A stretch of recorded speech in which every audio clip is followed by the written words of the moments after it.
So, officially welcome Sally and Lynn to the Zoom room again. Lynn, it's nice to see you again. It's been a week or more, I think. Nice to be back. Yeah, I've been mega busy. Yeah, well, nice you can make the time just to drop in. So, yeah, and welcome aboard. You've officially decided to sign up. So, welcome to part of Letting Go Club as a member. And hope to see you, yeah, at least once a week in the Zoom room. Definitely. If you Yeah. want to do more than that, you're most welcome to come and upgrade. Yeah. Let's see how you go in the next few weeks. So yeah, I think let's just to start the session. We've done a little sharing already. I'll just take you into a little bit of breathing, and then Sally, if you do a little clearing process for us, that might be quite nice. So just close your eyes, sitting comfortably in a meditation posture.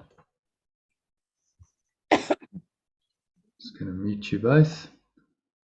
Each shoulder width apart, back straight, cup your hands in your lap.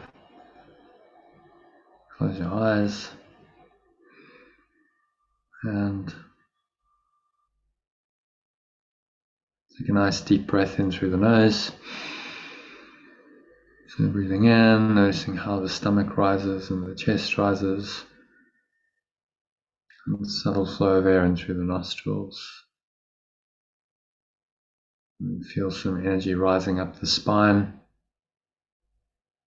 And clench your sphincter muscle as you do this. Breathing into the heart center, feel the energy there. And put one hand on your heart center. And just feel that presence there, life energy. Connecting in with the present moment through awareness of the body and senses. Another sip of air in, so it's a maximal inhale breath. Pause at the top of the inhale. And just do a quick check in, a quick scan of your mind, noticing any thoughts, any emotions, any sensations going on. You bring them to mind. Now Sally's just going to lead us through a little clearing process to help you to let them go. And you probably want to exhale right about now and have a sense of immediately just releasing a little bit of that as you exhale to the nothingness that it really is. It's going, gone. Feel the release just through your willingness to let go. Now just get into a nice deep rhythmical pattern of breathing in and out through your nose. So breathe in through the nostrils and out through the nostrils. Just observe that breath flowing in and the breath flowing out. And you have a sense of the breath just happening to you, through you and for you. No stressing, straining or striving. You just observe the breath flowing and let that accompany you. Sally's words help you to let go of whatever you noticed that you were holding on to. Just be willing not to release it all. So you clear your mind so you have a fruitful session ahead. So Sally, if you'd like to lead us through the little clearing process, thank you. So you can either repeat the words or just listen. I'm ready to release and let go of all my resistance to my life, to my illusions, to this session, to the Course in Miracles information, to reading the lessons, to understanding, to receiving insights and miracles today. I release this from my energy in all forms, on all levels, at all points in time. I'm ready to release and let go of all my resistance to my life experience, to this session, the Course in Miracles information, reading the lessons, to understanding, to remembering who I really am, to receiving insights and miracles. I release all this resistance now, in all forms, on all levels, at all points in time. I'm ready to release and let go of all my resistance to my life experience, to this session, to this information I'm going to listen to now, to the Course in Miracles. I release all my resistance to reading the lessons, to understanding, to receiving insights and miracles today. I release this all from my energy now, in all forms, on all levels, at all points in time. Take a deep breath and just breathe it all out, let it go. And then listen to these words or say them out loud.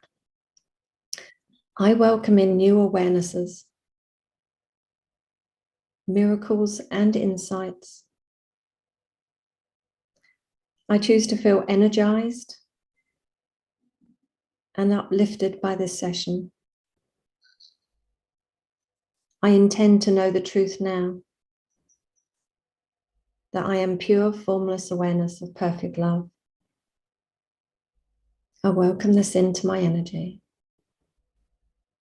in all forms, on all levels, at all points in time. I welcome in new awarenesses, miracles and insights,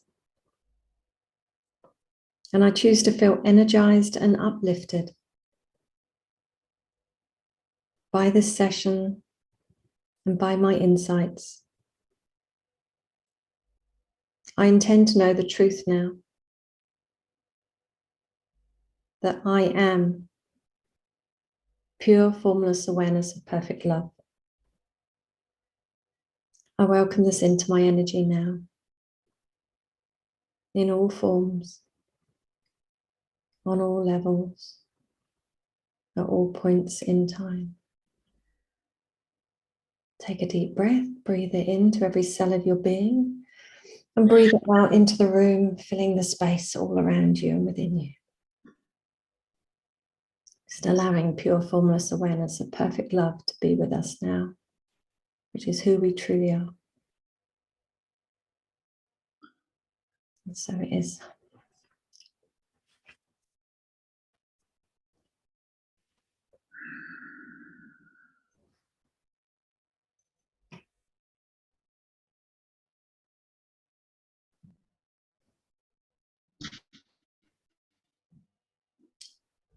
And then open your eyes when you're ready. So it is. So it is. Thank you, Sally. So,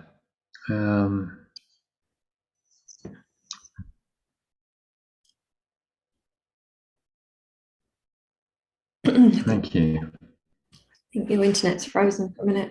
That was lovely. So, yeah, I'm just going to go into. Can you hear me? Yeah, I can now. Can you hear me? Okay. I wish we got a bit of rain here, believe it or not.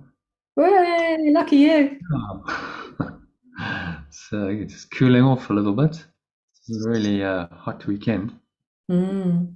But went down to the beach actually yesterday. It was nice. Oh, lovely. Oh, nice to get out into nature to make the most of the nice weather. Okay, so on to more spiritual matters. So Lynn, if you can read the quote that you see there for us, today's inspirational quote, that'd be great. And then the first paragraph of my little message about it. You need to unmute yourself. No person can, for any considerable time, wear one face to himself and another to the multitude, without finally getting bewildered as to which is the true one. Yeah? From today's, yeah? Yeah, today's inspirational quote by American author Nathaniel Hawthorne, which is slightly adapted from his original writing to be gender neutral, is a call to be honest with ourselves and stop wearing the masks of our many personalities to suit different people and situations, because, as he warns, this will lead to us becoming confused about which self is true. Okay, any thoughts on that?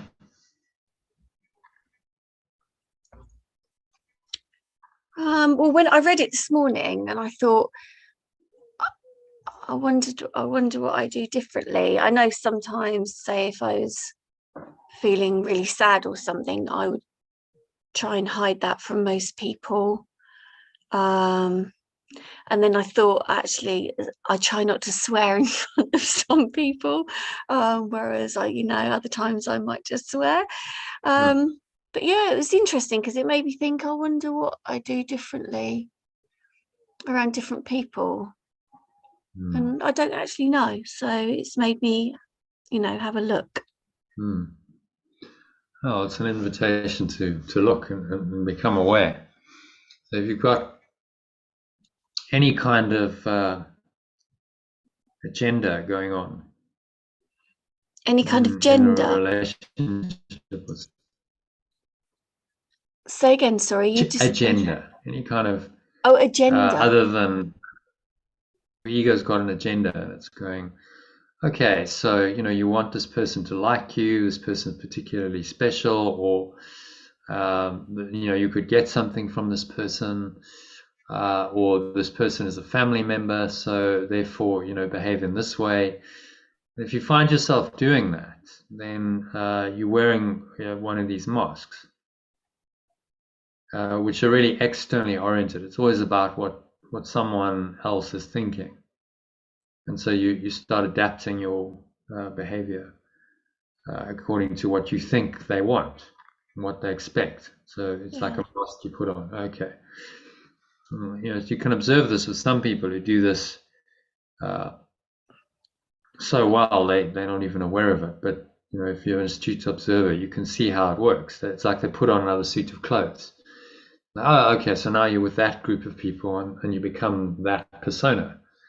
And they slip into it so effortlessly. It's like, okay, slip into that persona, and then they'll change if they're, another group, maybe family versus their social network versus friends, versus people they aspire to be, they're trying to impress. You can observe this kind of behavior often at dinner parties and social functions and so on. People put on a self. I mean, in our society, we dress up, and if you're a woman, you wear makeup generally, and you make yourself up. We chatted about this last week, and all of that is part of the image, what you're trying to project out into the world as what you are. And that it seems to be quite normal in our society to do this. This whole industry is based on it. The beauty industry, makeup industry, jewelry, fashion. It's all like, well, what image do you want to project? What's the self-image you want to create? There's even image consultants. You're a celebrity, then you hire an image consultant to try and get your image better. But it's all an image. none of it's actually true or real. So this quote is pointing us to what is actually true, and saying, well, you're going to get confused if you keep doing this and you're switching between masks all the time. You're not going to be able to tell the difference between the mask and the true self. You're going to get very confused, which is, of course, what happens. The more we start playing with these masks, the more the mask becomes us, and this is the ego's false identity, the idea of a separate self that's very changeable. It's not. There's nothing fixed, unchangeable, and eternal about these masks. They shift and they change all the time. So there's nothing really permanent or eternal there, which means that they ultimately not true, and that we can never really rely on them for anything permanent, anything stable. And so if we're playing this game of wearing these masks, which is what most people do in this world, then you're always going to feel like something's missing. You're going to feel like you're missing something, and then of course the ego is going to tell you that it's outside of you. Oh, well, you're missing something outside, so go look for it outside, whether that's in a relationship with another person, or in possessions, or in jobs, or in money, or something outside of you is gonna fill that hole. And it'll never want you to see that actually the hole is in your own mind, that it's in this false identity or identity. Some people have multiple personalities. They call it multiple personality disorder. At the extreme, people can literally become another person to the extent one personality can have condition that seems to be fixed and permanent when they have that disability, when they have that personality. So diabetes or something like that. And so they have diabetes when they're one personality, and then when they switch into the other one, they don't. How weird is that? So that's how powerful the mind is, which is showing you, that this is all in the mind. It's got nothing to do with the body at all. These physical conditions, particularly lifestyle diseases. If you had a broken leg, then possibly that would maintain across all the conditions. But who knows? Who are we to limit it? The mind is enormously powerful. It can invent whatever it believes, and then it manifests it in the physical. And when it no longer believes it, then that condition can disappear. And this can seemingly happen instantly, based on observation of these people with multiple personality disorder, which is an extreme case, an extreme version of what a lot of people have.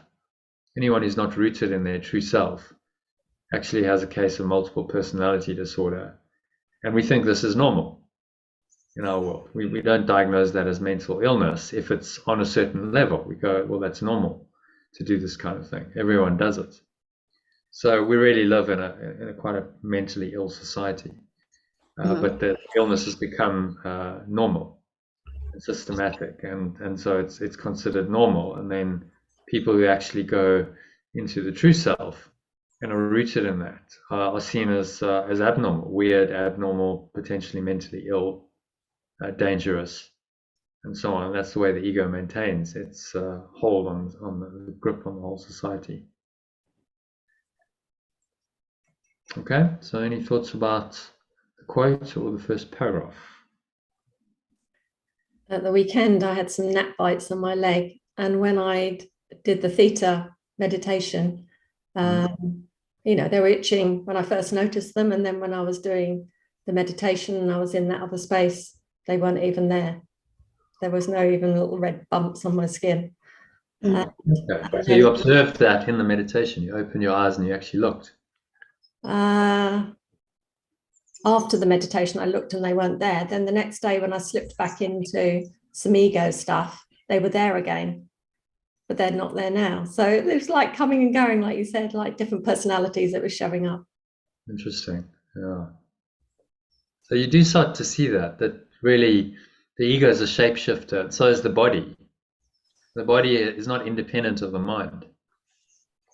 But the mind directs the body in these little things, as well as in bigger things, and it's all mind. The mind is a projection of the body. So the Western model of some kind of independent body, a body independent of mind, that has its own kind of consciousness. And then we use terms. People go, "Oh, well, my body is feeling this," or my body system, whatever the system is, my digestive system, my nervous system, my reproductive system is feeling, is experiencing this, as though that part of the body has some kind of independent consciousness, which then shows the disconnect in mind. Sometimes, Sally, you say the brain. My brain is, and so this shows up in our language. It's a fundamental belief that the body is real, and that somehow the body has its own consciousness separate from the mind, which clearly is impossible. It's very obvious that if the mind leaves the body, then the body dies. We call that death. Or the body is inert. If someone goes on an astral travel trip or something, then the body will simply lie there, because there's no mind to operate it. So it has no will of its own. But these illusions that it does are part of the illusion of separation. That is really the human condition, which this quote points to. So, Sally, maybe if you can read the next couple of paragraphs for us. In fact, this quote brilliantly summarizes and encapsulates the whole problem that is the human condition. We've all been, are we going there? No, that is right, isn't it? Yeah. The whole problem that is the human condition. We've all been conditioned by our past experiences in families and societies to believe that we are a limited, separate self. That isn't true. That isn't true. And so that we have denied our true self and identity. And as Yeshua points out in his memorable passage from Workbook Lesson 139, bring that up. Bring up the whole passage so you read it a bit easier.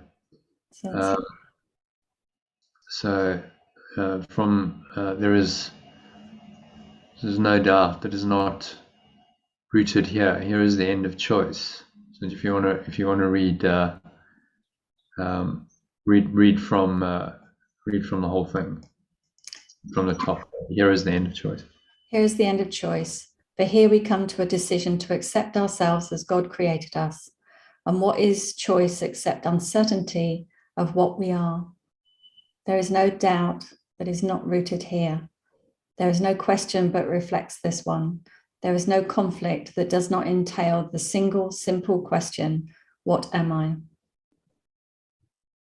Shall I carry on? Yeah, any thoughts on that? That makes sense? Yeah, you don't realize you're doing it, do you? It's you don't realize. He's asking us to see that any conflict is actually a conflict within us between two selves, and involves this question: well, what am I? Who am I really? It all comes down to self-identity, my self-concept. Who do I believe I am? That's the driving force behind everything I experience in my life. It's a split mind, isn't it? And we go between them. So it's like, I'll speak for myself. I go between them. So 1 minute I'm going, I'm this, I'm that, I'm peace, I'm joy. And then a little thought creeps in and I go, all right, okay, I'm a separate body, I'm being attacked, blah, blah, blah. And then I get back to the other side. It's just that split mind that happens for a while, doesn't it? And it doesn't feel comfortable at all.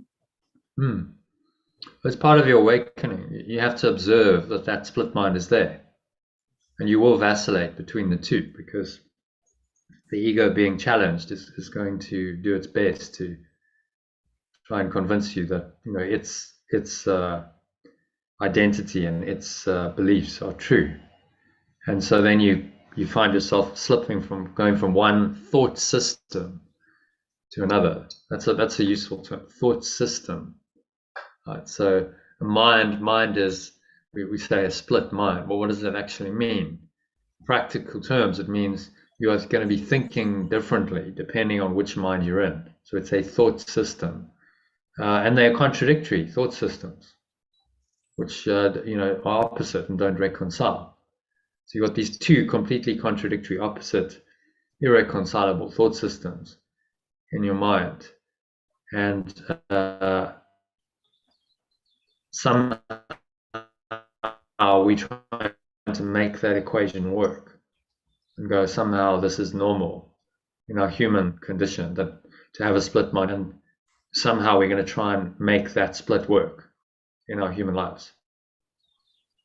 And Yeshua is saying to us, look, actually all of your conflicts come from a single simple question, what am I? And you're still not sure what you are. So every time you feel conflict, every time you're vacillating, every uncertainty, every doubt is a reflection of this question, what am I? And depending on which thought system you're in, you're answering the question differently. It doesn't seem like when you're in the ego, you're actually saying I'm a separate self, but that is the case. If you become aware enough, whenever you're in fear or guilt or sin or anger or any egoic emotion, you're saying I'm really a separate self, and those thoughts and emotions characterize that separate self. And the more you think the thoughts, the more you feel the feelings, the more that separate self gets strengthened. And that's really what's then going on. The ego is using the negative thoughts and emotions to strengthen the sense of separate self, because that's what it's identified with, and this is a fight for its survival. It wants you to believe in the separate self above all else. And the Holy Spirit, being the opposite to this voice, says there's only one self. There's only one true self. And so, let everything else go. All of these other thoughts and emotions, which seem to confirm that there's another self in your mind, are simply not true. So let them go and find the pure formless awareness of perfect love, as we call it, which lies beyond all self-concepts, all separate self-concepts. Find that, because that's all that's meaningful, all that's valuable, all that you really want, all that you really need. And let everything else go in this situation and every situation, and restore your mind to that. So there's two very contradictory voices telling you to do different things. And Yeshua has been very clear, saying you can't accept both into your mind. You must choose. To have two contradictory voices telling you what to do is going to be just perpetuating the split. You're going to feel split all the time and not clear in your decisions. If you vacillate between them, it's like taking one step forward and one step back. If you're at a crossroads, one step down one road and then turn around, you're going to go the other way for a few steps and then turn around again. And actually, you're going nowhere. You're just walking around in circles. So to get to the clarity of awareness, to see that in every instance, no matter what's going on, it's actually a very simple choice. And then to be able to make the right choice is the second phase of this letting go process, is what this is all about. Yeah, it's so easy to say it, but when you're in it, it's so difficult. It felt like this weekend, it was just like kept pulling me back, and I know the truth. I know the feeling of pure formless awareness. I know what peace is, but it was just tugging me back constantly. But yeah, it's probably been worth it though, because I've cleared out a lot of stuff. Well, it's very persistent. Einstein said, well, it's like an optical, this world's like an optical delusion of consciousness, albeit a rather persistent one. It just, it keeps going very persistently, because this belief in separation is very persistent. It's been going a very, very long time in your mind and in the collective mind of we call human beings. So it's not going to go easily or quickly, generally. There are exceptions to that possibly, but most people experience it as a struggle, and it's a daily. Okay, I'm going to get up, and there's going to be difficulty. It's going to be challenge because the ego is going to come in, and Yeshua understands that, so he gives us a process through these workbook lessons to deal with that. So every day you're going to have a lesson. By applying the lesson, you're going to be countering the ego. You're going to be learning to let go of all belief in it systematically and progressively. And if you keep doing this and you keep working over years, then you will start to clear your mind, and you will come to grow more and more peace and more awareness of this true self that is only peaceful, only loving, only joyful. None of the madness of the false self or false selves. Sometimes we've believed in a number of false selves, but really there's only at the ultimate one false self, and that's the ego, belief in separation. So however it's spinning itself, whatever personality you adopt, what you've got to see clearly is that that's just another version of the same self. Might seem to be a separate different self, but it's all the same. Because then you boil it down to a simple choice. There's no longer multiple choices. There's a very simple choice between two ideas, two selves, two entities, two thought systems that are diametrically opposed. And that's kind of where he wants us to get to with his logic and with his mind training. Okay, it's very simple. There are these two thought systems, and in every instance, I have a choice between them. That's why we experience duality in this world, because our mind is split. We've made a false choice, and we've believed in that, and everything now reflects that choice that we've made. But we still have the other choice.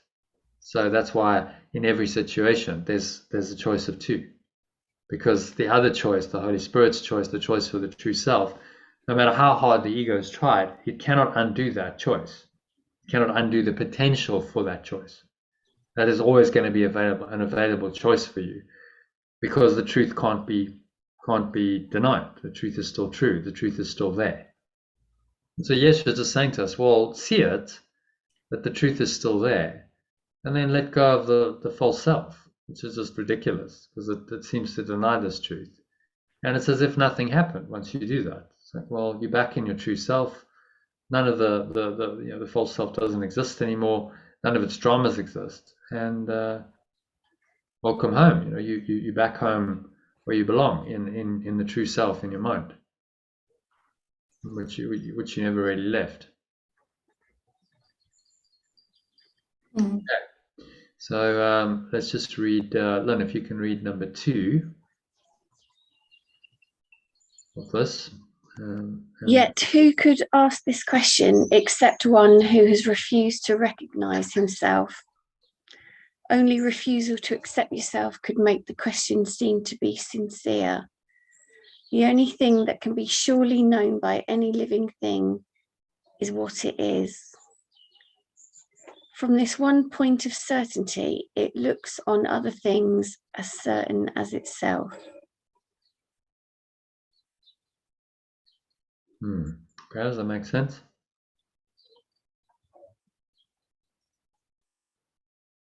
Anything can be surely known by what it is, yeah. From this one.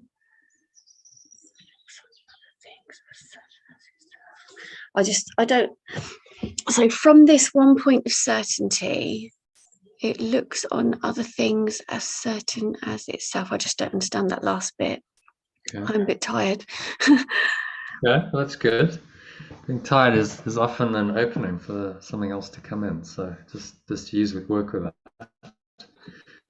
It's one point of certainty. So point of certainty he's saying is what? What's he referring to in the previous sentences? Is that we know number 3. It's the only thing that we know, that what we are is the only thing we can know for sure. What it is.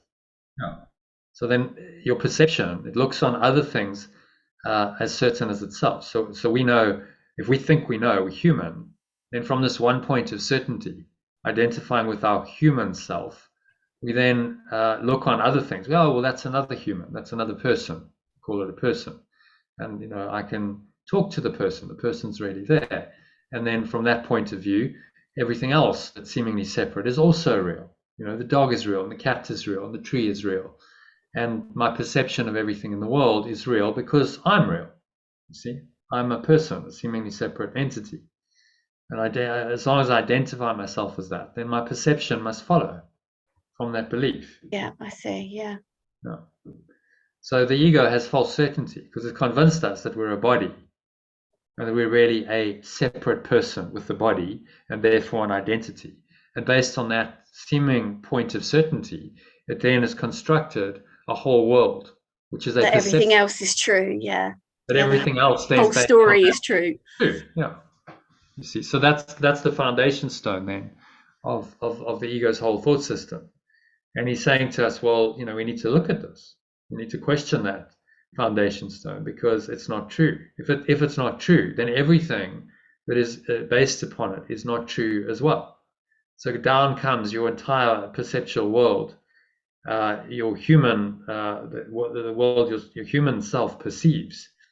You as a separate body, with the body seemingly a personality because now you have some separate self going on because the body seems to separate you from others, and you see others as really other, and you know it's quite problematic having other people around because they often don't do what you want them to do, and they don't do what you expect them to do, and so now we perceive all of that as real, and we go from there, and all of our thoughts and emotions and our words and our actions follow on from that one point of certainty, which we think is certain. Yeah. But if it's not certain, then we are living a massive lie, which is what he says in number 3. The uncertainty about what you must be is self-deception on a scale so vast, its magnitude can hardly be conceived. His point is saying you have no idea just how vast the self-deception is. How can you not be what you are? I mean, that's just the ultimate in self-deception, isn't it? It's such a huge error that you can't really conceive of it consciously. We cannot conceive of the destructive potential of that error because we're embedded in the error. You know, we're like living in the error. It's like asking the fish, what's water? They're not really going to understand the question, are they? Because water is their reality. But so you ask someone who's thinking, identifying the human self, their separate self. Well, you know, what is the world? What is this reality that you think you're in? They're going to go, I don't really understand the question. It's just the world. It's like, it's there. It's obvious it's there. And what are you? Well, I'm a person living in the world. Like, duh. Like, why are you asking these questions? Because it's seemingly obvious within that thought system. Once you've gone, I'm a separate self and I accept that, then everything follows. And then anyone who seems to question this is seen as a bit crazy, a bit mad. So then, you know, the mystics who question these fundamental premises are seen as, you know, mad, crazy, somewhat delusional, and dangerous, because they're dangerous to the ego's thought. If you start questioning it as foundation, then it can be undone at that foundation. You say, well, none of this is true. You know, the belief of separation,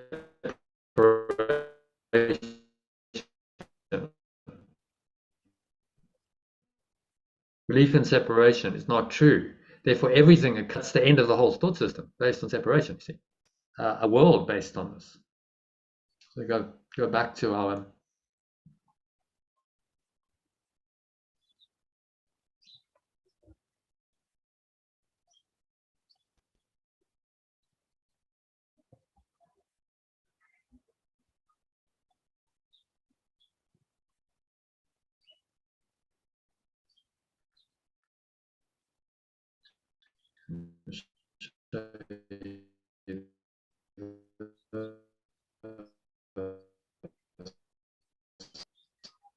You've frozen for me, Jonathan. I'm not hearing anything.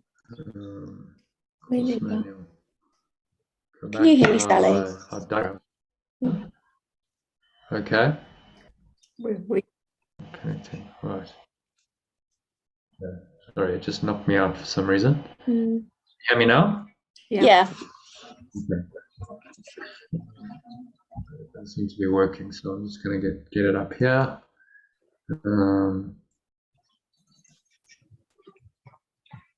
Find it. Course manual. Yeah. So they to help self.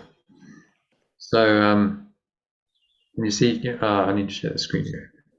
Just knocked me out. So see that? Yeah. So this is the reason I keep coming back to this diagram is it's so fundamental.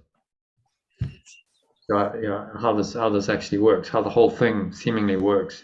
Once you've made that you have this belief in separation going on, which is the ego, called the universal mind or Satan. This belief now creates an entire thought system, and so everything that comes from that belief seems to be true.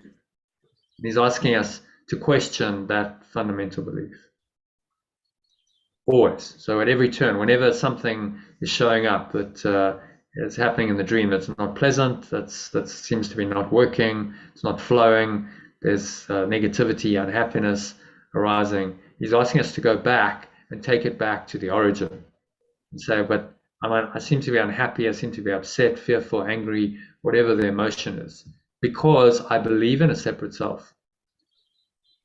And so if I can drop that belief in this situation, then I'm undoing the problem at the root cause.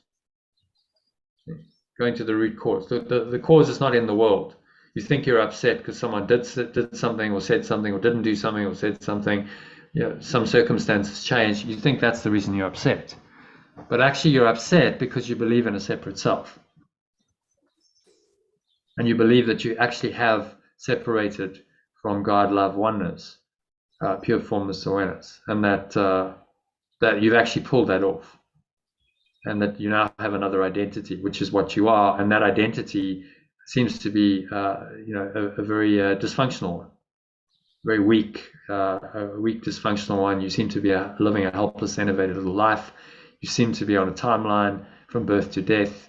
You seem to be bound by limitation, lack, loneliness, suffering, and death. And all of that comes from a false belief. This is all Yeshua's trying to teach us over and over and over again. So trying to always take it back to the self-concept. The entire world, your experience of it is a projection of self. Comes back to what do you believe about yourself? Who are you? And from that point of apparent certainty, if you're believing in a false self, you then look on other people and things as certain as yourself, and you will believe them as real as you believe yourself to be. Okay. And so then number 3, uncertainty about what you must be. Sally, you want to read that? Uncertainty about what you must be is self-deception on a scale so vast, its magnitude can hardly be conceived. To be alive and not know yourself is to believe that you are really dead. For what is life except to be yourself? And what but you can be alive instead? Who is the doubter? What is it he doubts? Whom does he question? Who can answer him?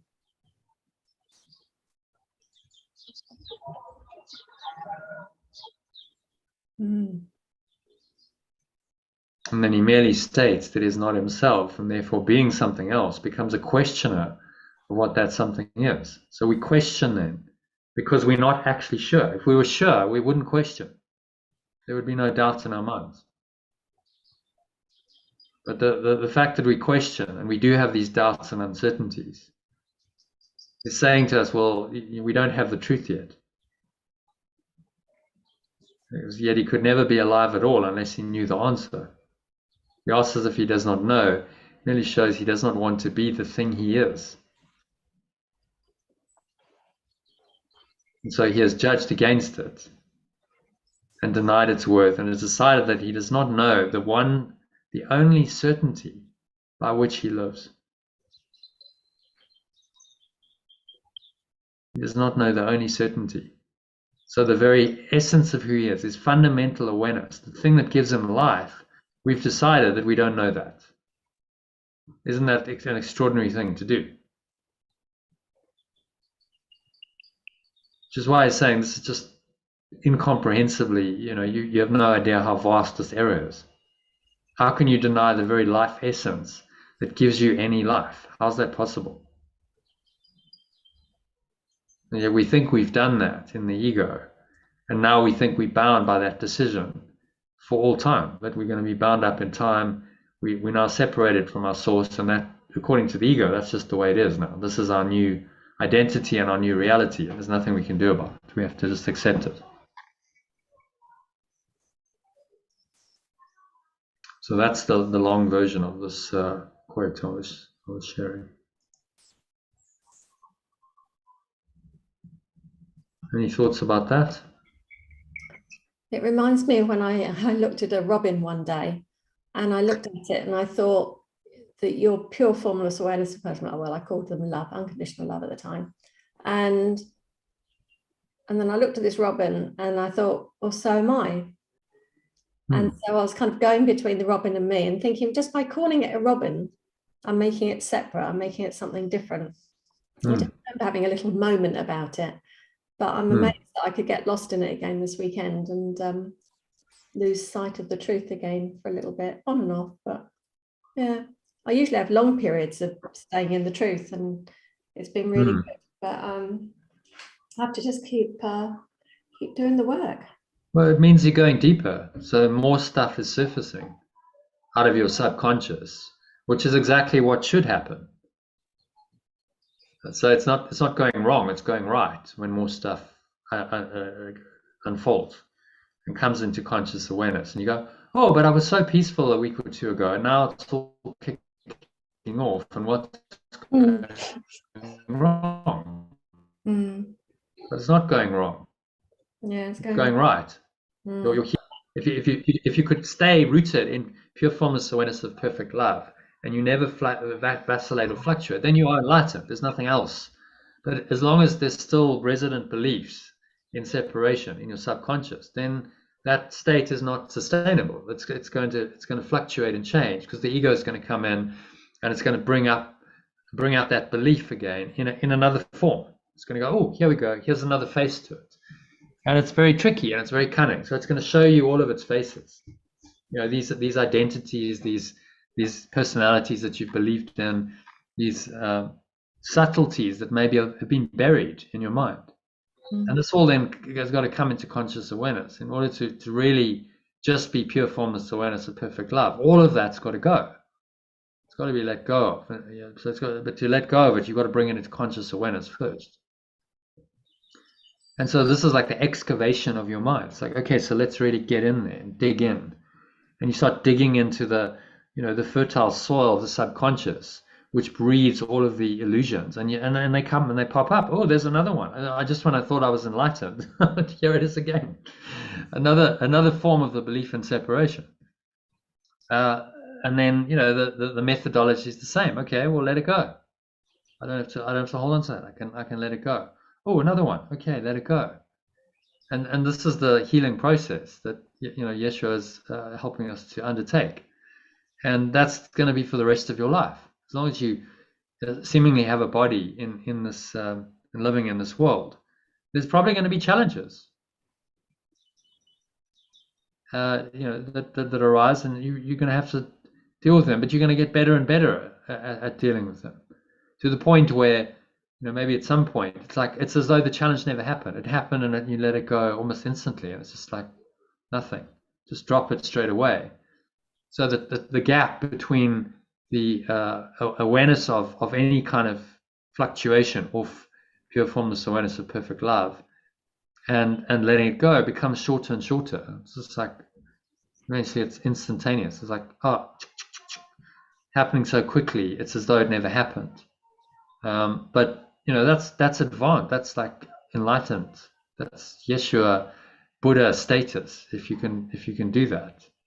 So we're training our minds to just get better at that. It's an ongoing practice and skill, and it does take a lot of training. And so think of it as training. This is the hero's journey, as you're training for this. And as the situations arise, then this is your training. So it's difficult, it's tricky, because it's a apparently new situation that the ego is presenting you with. So remember this. What does it say? Down the side here. Challenges and temptations. Yeah. It's a big part of it. So these keep arising, and the hero just keeps getting challenges and the temptations, saying, okay, well, another one, but I recognize it for what it is. It's not bad. It's just a normal part of the journey. This is how it goes. If I'm on my hero's journey, you almost expect it. Okay, what's the next challenge? What's the next temptation? What's coming next? Because that's the nature of it. But I know that I've got guidance. I've got helpers and mentors and guides to help me through those challenges, and those will show up at appropriate times in your life as people. So like I'm a mentor guide in seemingly in physical form that you can join with every day. That's one form, but it could be a book, Course in Miracles. It could be your next door neighbor making a casual comment to you. It could be a random book you pick up and a message for you. It could be a signpost. It could be a billboard. It could be a TV ad. It can be anything. Actually, can come in and help you. So be aware of that. Like as the game progresses, it's like a video game. As you go to another level, you get, you're only going to another level because there's going to be the support. It is possible to cope at that level with the help of these mighty forces, mighty companions and forces that are part of this thought system called the Holy Spirit. That really wants you to awaken. That's there in your corner saying, okay, I'm going to help you to awaken. So you become increasingly aware of the split. There's a very powerful, beneficent force that wants you to awaken. It's really helping you in strange and miraculous ways to overcome all these challenges and temptations. And then there's another force that seems to be throwing up these challenges and temptations all the time.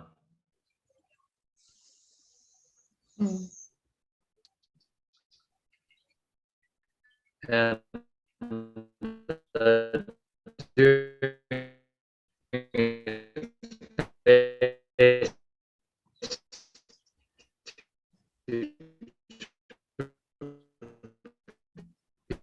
yeah. It's frozen for you too, Sally. Yeah.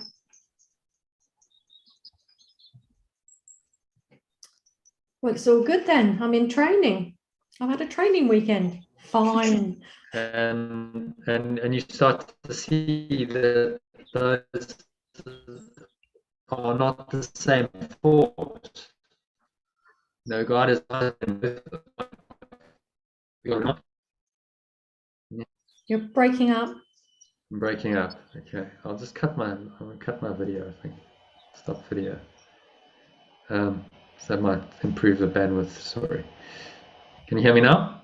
Yeah. Okay. So it's just worth coming back to these these same diagrams over, because it's like, well, there it is. It's laid out for you. It's showing you what the nature of the journey is. So that's what it's going to be. And it's going to last probably for the rest of your life. That's okay. You go through different phases of it. You might get to phases like here. Once you go through some kind of a birth, death, and rebirth, and the ego is really gone. You come out and there's a state of relative at-one-ment. But even there, you probably cycle through this again. There are going to be more challenges and temptations. Yeshua, think of his life. He did one round of this, and he came back from the desert, and then it was like, okay, he went on his ministry for 3 years, and he had a whole another round of challenges and temptations that come to him. To the point where eventually he died. That was literally his death and rebirth. He just demonstrated, this in his life, in the physical, to show that this is true. This is how it works. This is our transformational journey. So you might go through a number of iterations of this, and you have to sort of accept that you're in it for the long haul. This is what you want. The only thing you want. There's only one self, and you're committed to finding and living through that self and that self alone, and that's the purpose of your life. And so bring it on, whatever the challenges and temptations are that occur in that process. They are the right kind of challenges and temptations. They are helping you to awaken. They're not, if you're in the ego's thought system, there's no hope. You're just stuck in the known world, and you're not going anywhere. Just cycling around, spinning around in the same insane thought system, going around and around, really seeming maybe to go somewhere in time on your human journey, but actually going nowhere spiritually, because you're just stuck in the same thought system. Okay, so happy with that little quote from Workbook Lesson 139. Yeah. It's powerful and profound stuff. Yeah, made me feel better. So Lynn, if you can read the next paragraph to help you understand.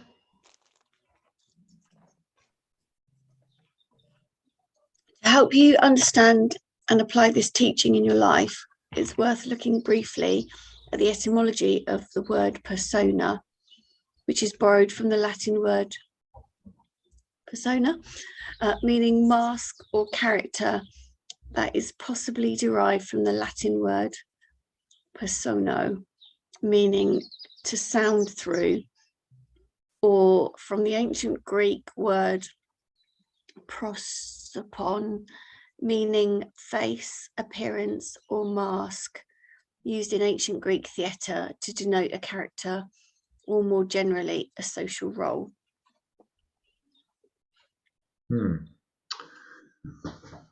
So if you go to the etymology of words, it often shows you the origin of the word. So to sound through, so the ego is kind of sounding through you. It's using you as some kind of instrument to speak. Speak its words and actions. You're being kind of done through. So you're a puppet. And then the Greek word prosopon means an appearance, a face, an appearance, or a mask. It was used in the ancient theatre that they did at the time. The actors would wear a mask to denote a character in that particular play. So we have these personas now. Our personality identity is a character in this play, which is we think is real. We think the play is our life. And Yeshua is saying, no, the play is not your life. The play is false. The character is false. So whatever the character seems to be doing must also be false. It's kind of logically consistent. And so these social roles we play. Oh well, I'll play the role of the hostess, really hosting people. I'll play the role of the dutiful daughter or son. I'll play the role of whatever. We have all these roles, and these are the masks that we wear. We literally put them on in the morning. We go, right, I'll adopt that personality, and then that personality seems to direct me because it's a thought system. It seems to direct my thoughts and my words and my actions, and it's speaking through me, and it's using my mind and my body for its purposes, if you allow it. So we're literally possessed. If we're in the split mind, we are possessed by a false self. It's now taken us over, hijacked our body and our mind, and it's using it for its purposes, which is to perpetuate separation. That's all the ego's up to. Just to believe and perpetuate and make stronger this belief in separation. Okay, so any thoughts on this? How did the reflection go? So take some time just to reflect on the many masks or personalities that you've worn in your life. They're just self-images you made up based on what you wanted to be to satisfy other people's expectations of you in the dream world, they and you, because it can't happen without your consent. Must think you are. This is how it works. Have you reflected on those masks, those personalities? Did anything come up? What, for me? Well, for either of you, yeah.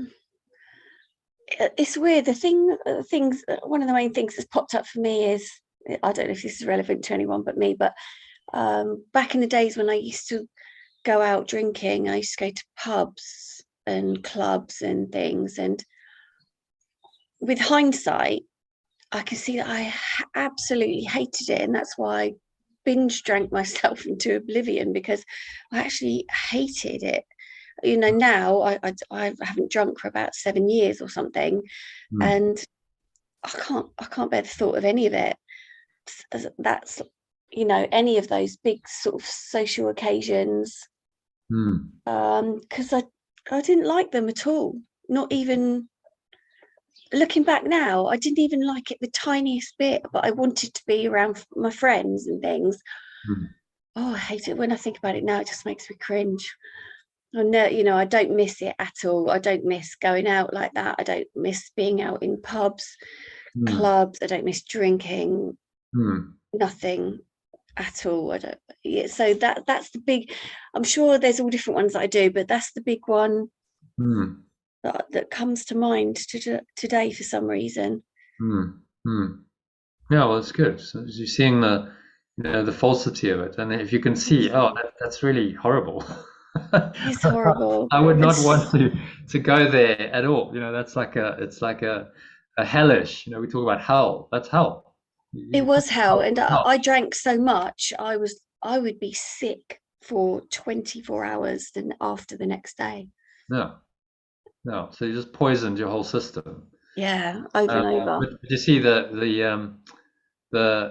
habit of the drinking is a reflection of the false self, because you can't the false self actually loathes itself. It can't stand itself. And so then it's like self-loathing. We have these addictions that develop that are really self-punishment. And you can't seem to help yourself. You get stuck in a pattern of self-loathing. Every addict actually loathes themselves. And the solution is love. The solution is to start loving themselves as they really are, which means the false self's got to go. You can't love the addict. You can't love you can't love that. It's not possible, because it's not true. So it all comes down. All healing comes down to letting go of the self-concept that is false. That's behind the illness. Which is why the healing. A lot of people won't heal because they don't really want to look at the self-concept, because that's hard. It's like, but now I've got to look at myself, and it's very uncomfortable and very difficult, painful work, especially if you've identified deeply for years and years with that self-concept. To look at it is seemingly the most painful thing, and the ego is telling you that that's death. To look at it and let it go is death, but it's not death. It's actually life. You're actually waking up to who you really are.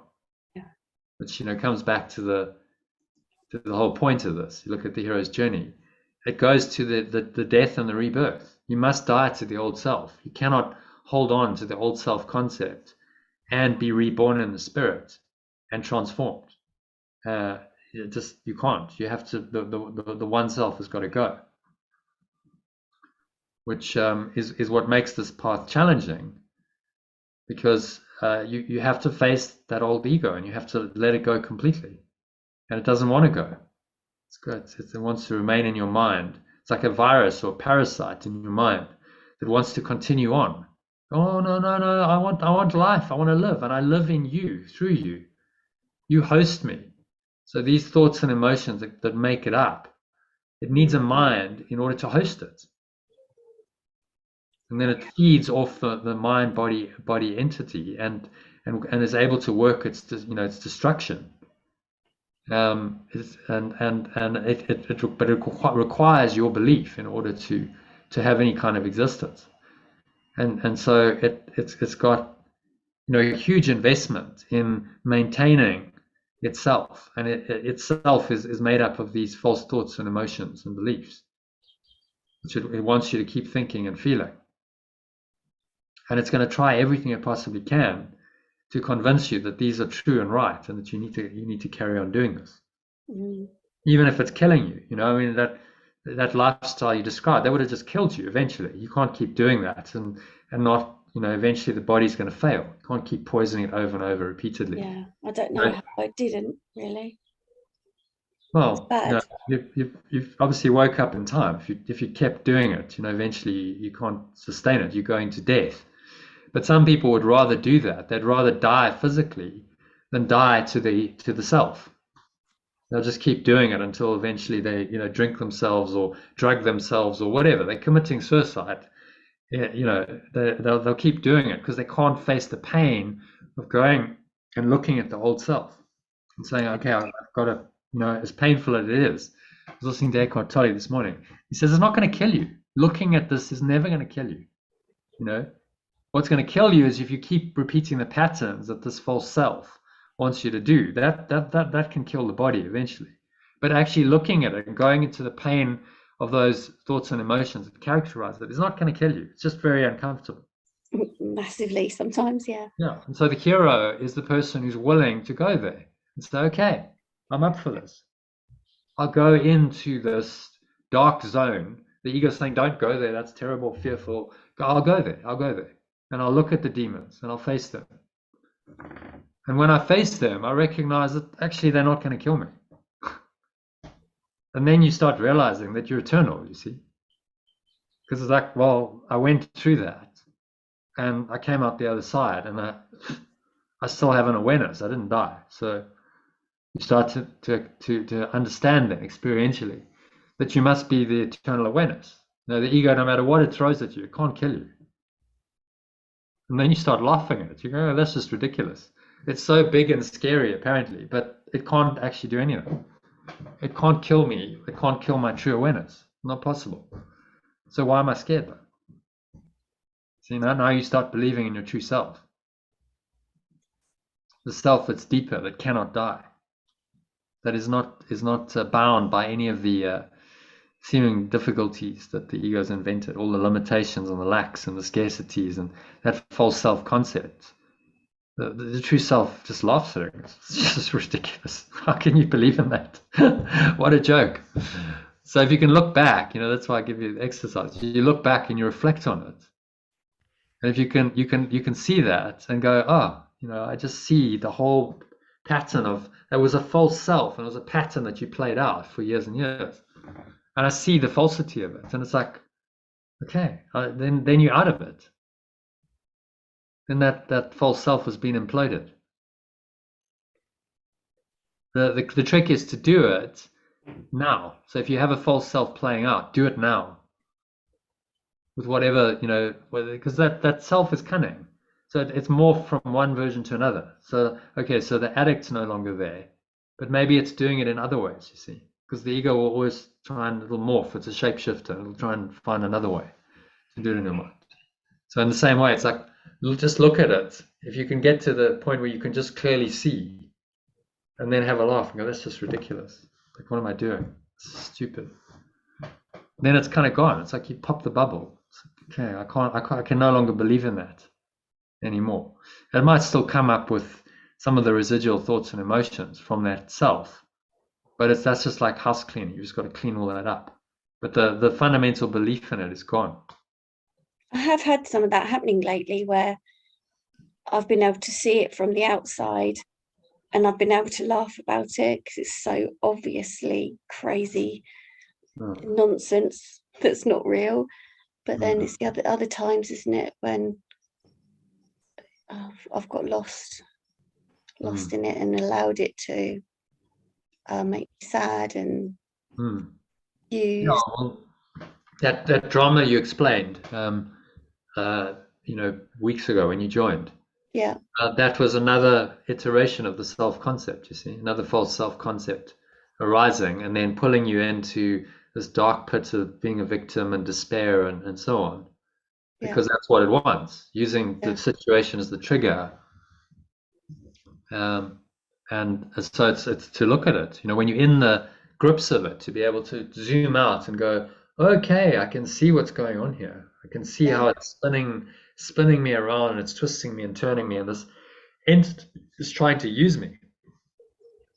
And it's the same entity that was behind the kitchen, you see. It's the same, it just spun itself in a different way. It's now using a different situation. So you need to become like a false self-detector. That's what he's training us to do. Yeah.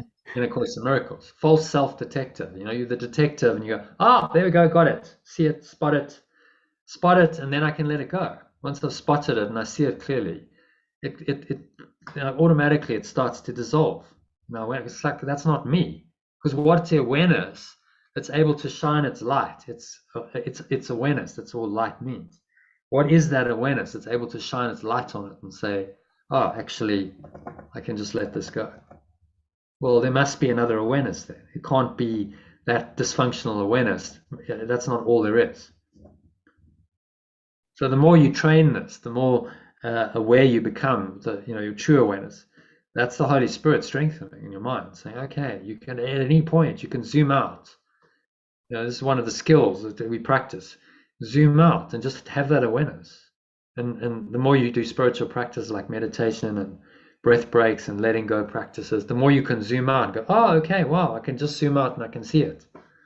I'm not so like zoomed in, entrenched in it, that I can't see it. I can zoom out and I can see it from that higher perspective. And I can see the mask. Oh my God, I'm just wearing another mask. Okay. But I can drop the mask because the mask isn't real. And so ask yourself, did any of these masks that you've worn in the past bring you lasting happiness, peace, or joy? No. They just seem to protect you at the time, don't they? That's how the ego justifies. Oh, no, I'm making you safe. This is going to keep you safe. It's a defense mechanism. But if you ask the right question and you get the right answer, did it bring me happiness? Was I happy? Was I really peaceful? Was I joyful consistently? And if the answer is no, then that thought system needs to be called into question, because those states of mind are the truth. Those are indicators that you're actually in your true self. Those states of mind. And another good question is, did they help you? These identities, these marks, help you experience flow, which is a sense of just being effortlessly guided, effortless effort. Things are just happening. Miracles happen, synchronicities happen. I'm guided. Life is easy when you're in flow. Yeah, no, none of that. It's all just trauma. And a sense of deeper meaning and higher purpose in everything you do.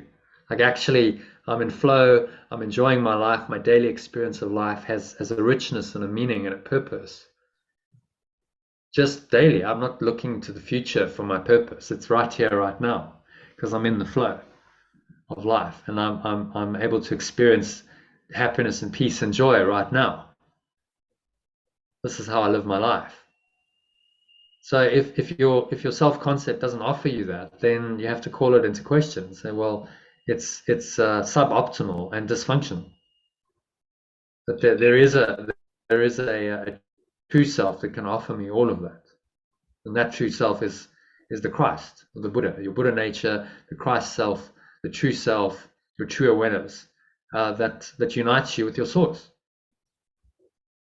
and that will bring you these experiences more and more into your awareness, and help you to live in this, very flowing, meaningful, purposeful, happy, peaceful, joyful way.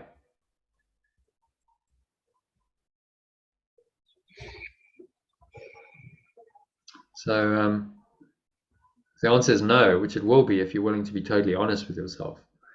Perhaps it's also time to see the truth, and none of these masks will ever work to bring you the happiness, peace, or joy, the flow, the meaning, and purpose your soul yearns for. They generally just block things, don't they? Yeah. they block you off from things that perhaps feel like they're hurting you. So Yeah. you use them for that purpose. Yeah. And so you'll keep seeking until you're experiencing those things, because your soul knows that those are true. It'll keep seeking and seeking until you find them. It's like a homing device. You have to find those. Otherwise, you're not happy. And so the search continues until you've really, found that true self, the Christ self, and fully identified with it. Then you keep on seeking. And the best way to seek spiritually is to let go. You just let go of whatever false is arising, because it's already there. You see, you don't have to go looking for it. It's already in you. It's just been covered over. The best way to find it is to just let go of what's covering it over.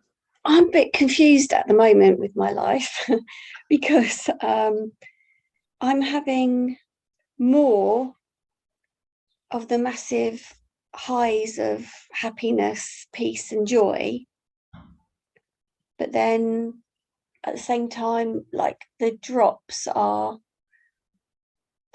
feel huge. I'm on a little bit more of an even keel at the moment, but I've had loads of really happy, joyful, beautiful times recently. So, especially since I started this and I was in a state a few weeks ago. It's like it's completely opposite in some ways. It's really hard to explain. Everything's really changed, almost to polar opposite.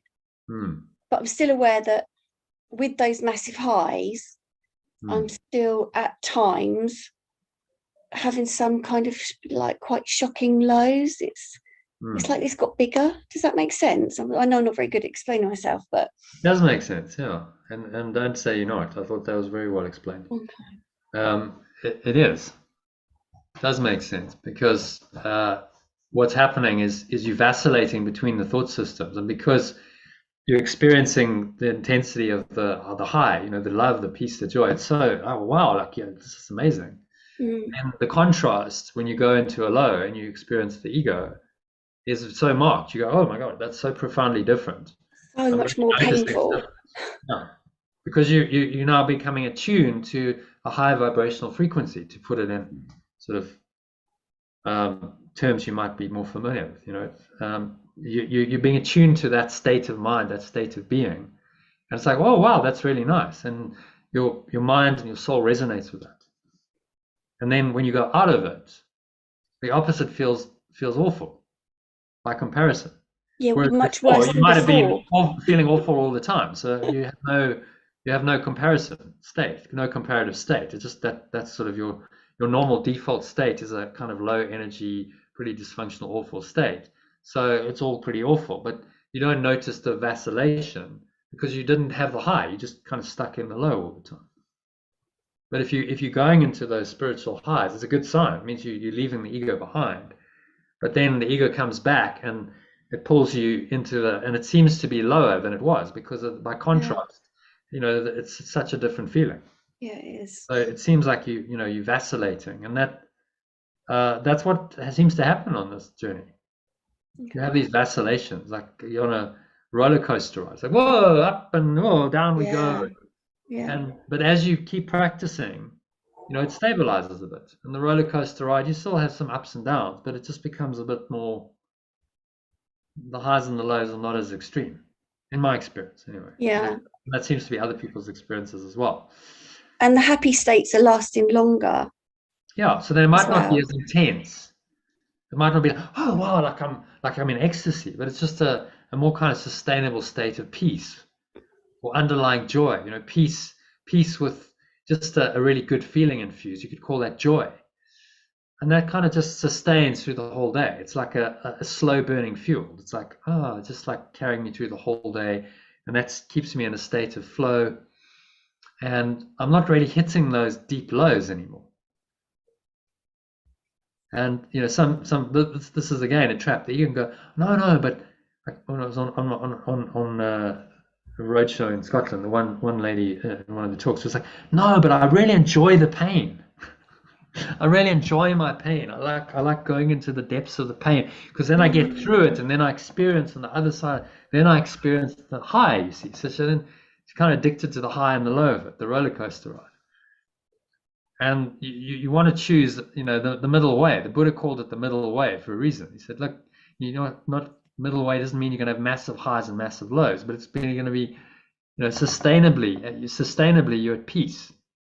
You just got this level of peace and underlying joy or happiness, call it whatever you want, kind of running through your life, and that's always present. It never has to go away. You don't have to have these huge vacillations.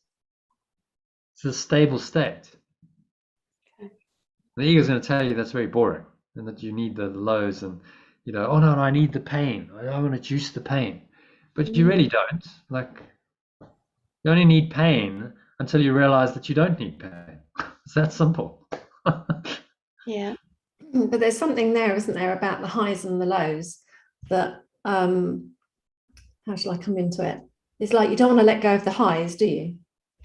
Because they seem so much good fun compared to the lows. Mine's been much more a constant state lately, and so I don't get high highs, but then they wouldn't be high highs because they're coming from the middle ground anyway, aren't they? So you're always going to be, most of the time I'm in peace, so a high will just be a wobble in the peace, I suppose. No, that's not quite right. What does it feel like? It just feels like flow, I suppose. It feels like really fast flow. So what is the really fast flow then? Because usually I'm just in general ordinary flow, but sometimes it feels like things are really going fast. Is that still flow, or have I got into a little ego? Well, how do you feel? Is it all peaceful? Is it like I'm still at peace? I'm just seem to be operating quite fast, but I'm still at peace, and it's just the flow is taking me, and I'm feeling peaceful, and I'm feeling actually quite joyful. Flow, what characterizes flow is joy. So you could be operating very fast, but yeah, actually there's no negative thoughts and emotion going on. That's really the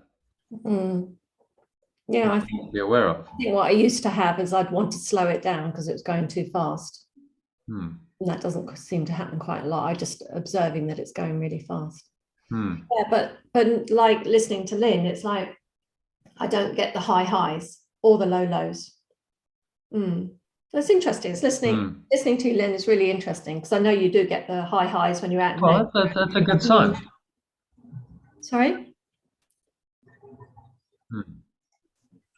It's a good sign.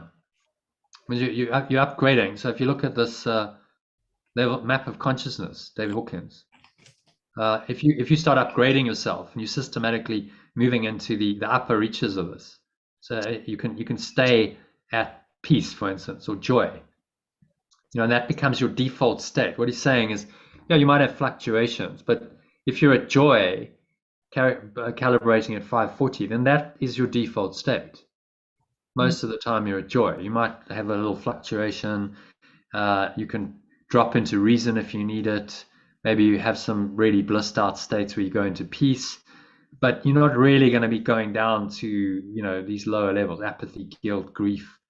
You've left that all behind. But I think while we're learning this, while we're trying to learn to stay stable at a higher level, these vacillations can happen. So you can feel like, look at it on a log scale. It's quite useful.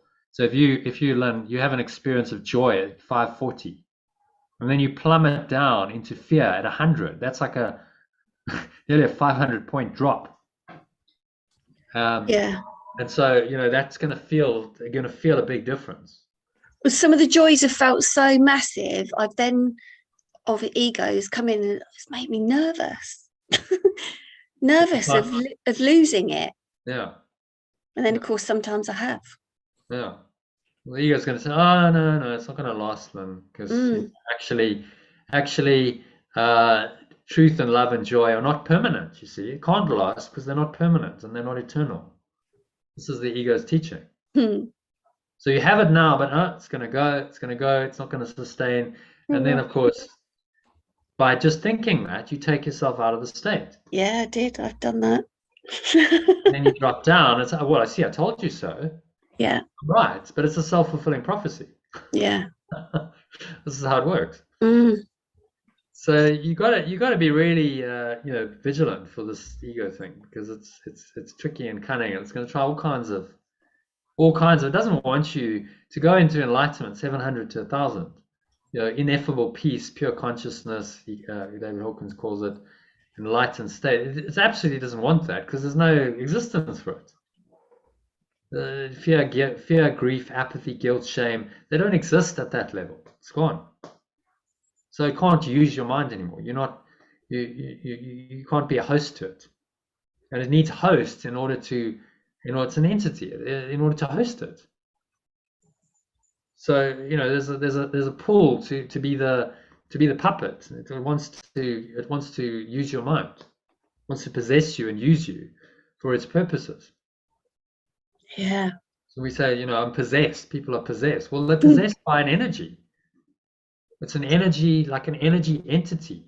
And if it's negative, it's like a vampire. It's a virus, a parasite, a vampire. It's sitting there, and it's actually draining your life energy, and it's blocking the awareness of who you really are. And it serves no good purpose. There's no point to it. People say, well, what's the purpose of the ego? There is no purpose. That's the whole point. If there was a purpose, then there would be some purpose for all of the pain and the suffering and the drama and the sickness and the death. And because it had a purpose, they would continue. But they don't have a purpose, fortunately. There's no ultimate purpose to them. They can be let go of and let go of as the ridiculous, insane ideas that they really are.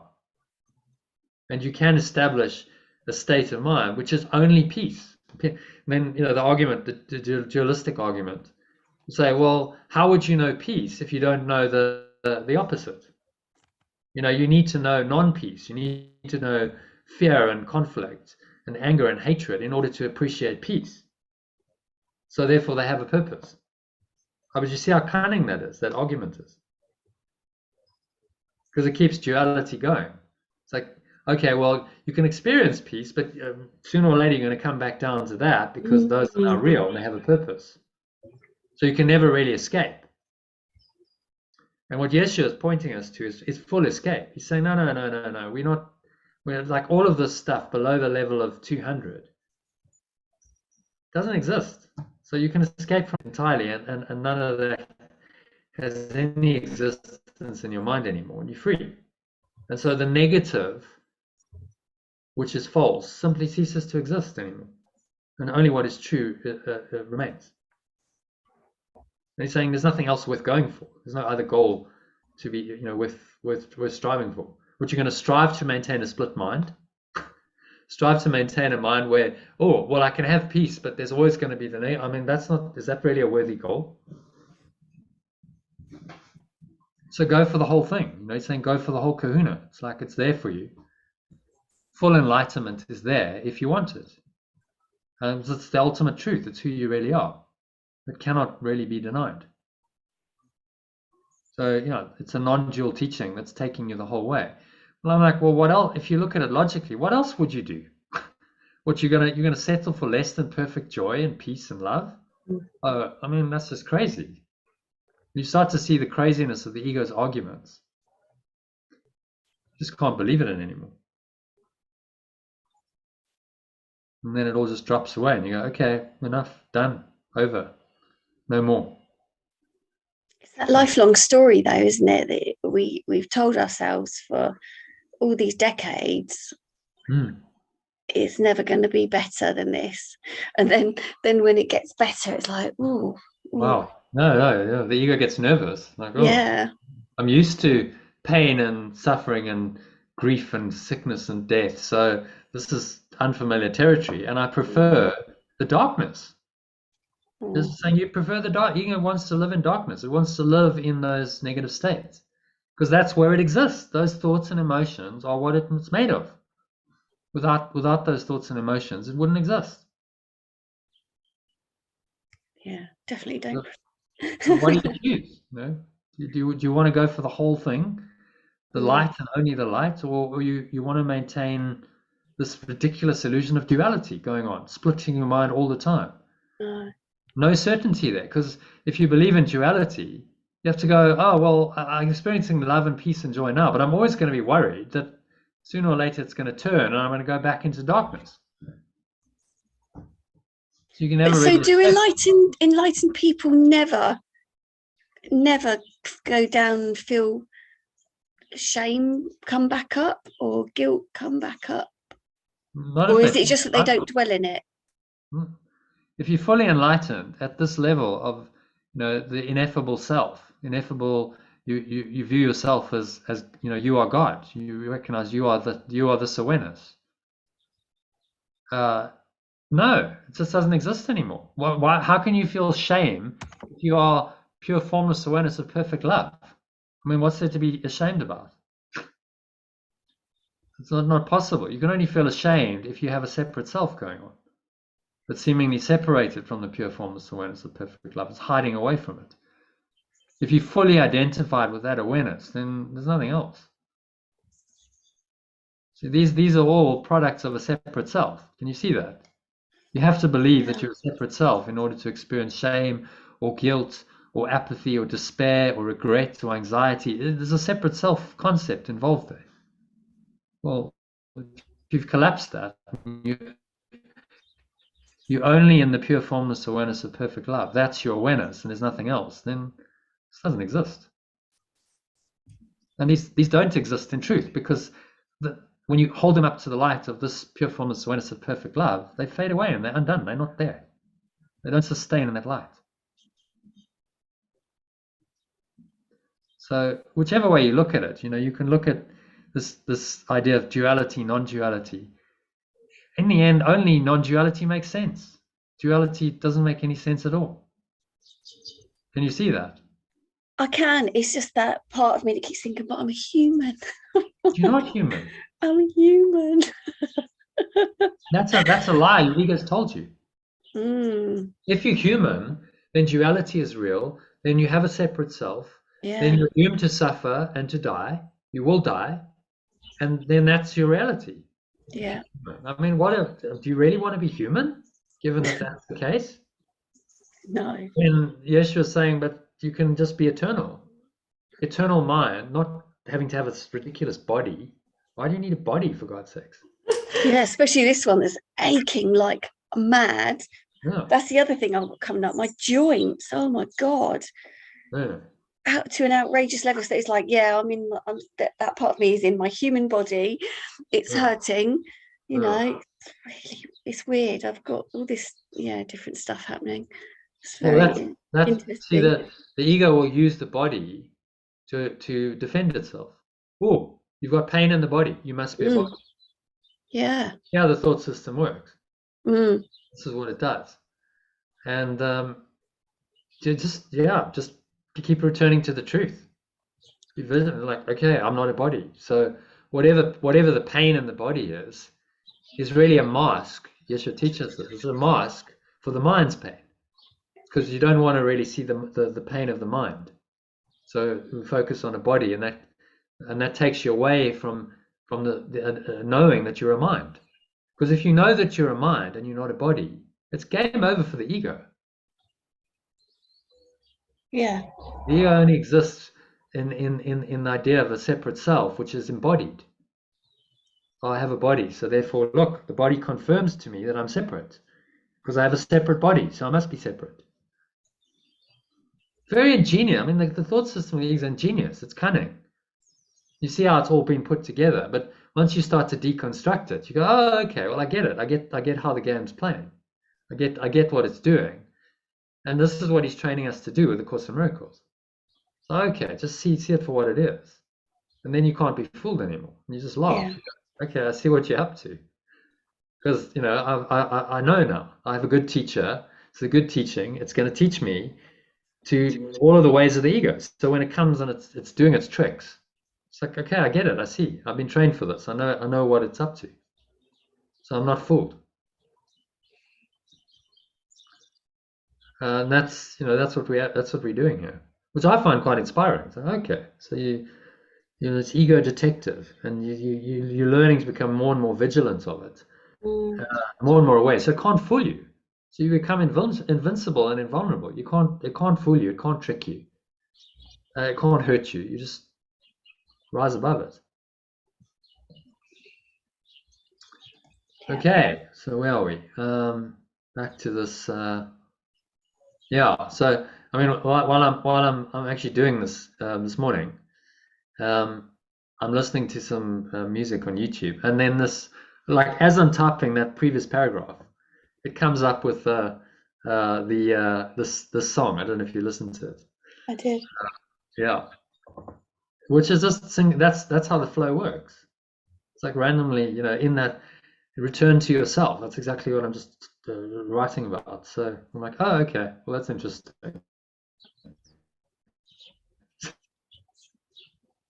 Just include that and that's how the flow works. So it's just peaceful and joyful, and I just go with it. It was interesting watching the video with the music, because they played the video backwards, hadn't they? And like somebody's throwing the seeds out, and then actually the seeds are being returned and things. And that was quite profound, realizing that that's just a story, an illusion, that things go that way and never go that way. It was just interesting watching it. Yeah, exactly. So playing with time, time is not linear. And expectations, and what we believe will happen sequentially. Yeah, exactly. So the miracle, Yeshua says, I think early in the course, chapter 1, he says the miracle is the only mechanism you have for controlling time in this illusion.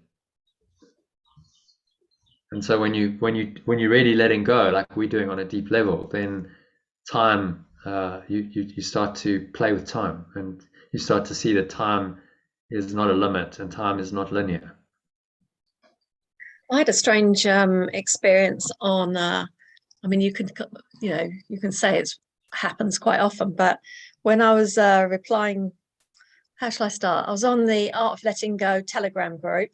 Mm-hmm. I thought I saw a message from somebody. Mm-hmm. I replied to it, and then a few minutes later, they put the message on there. And I thought, well, how come I saw it before it was on there?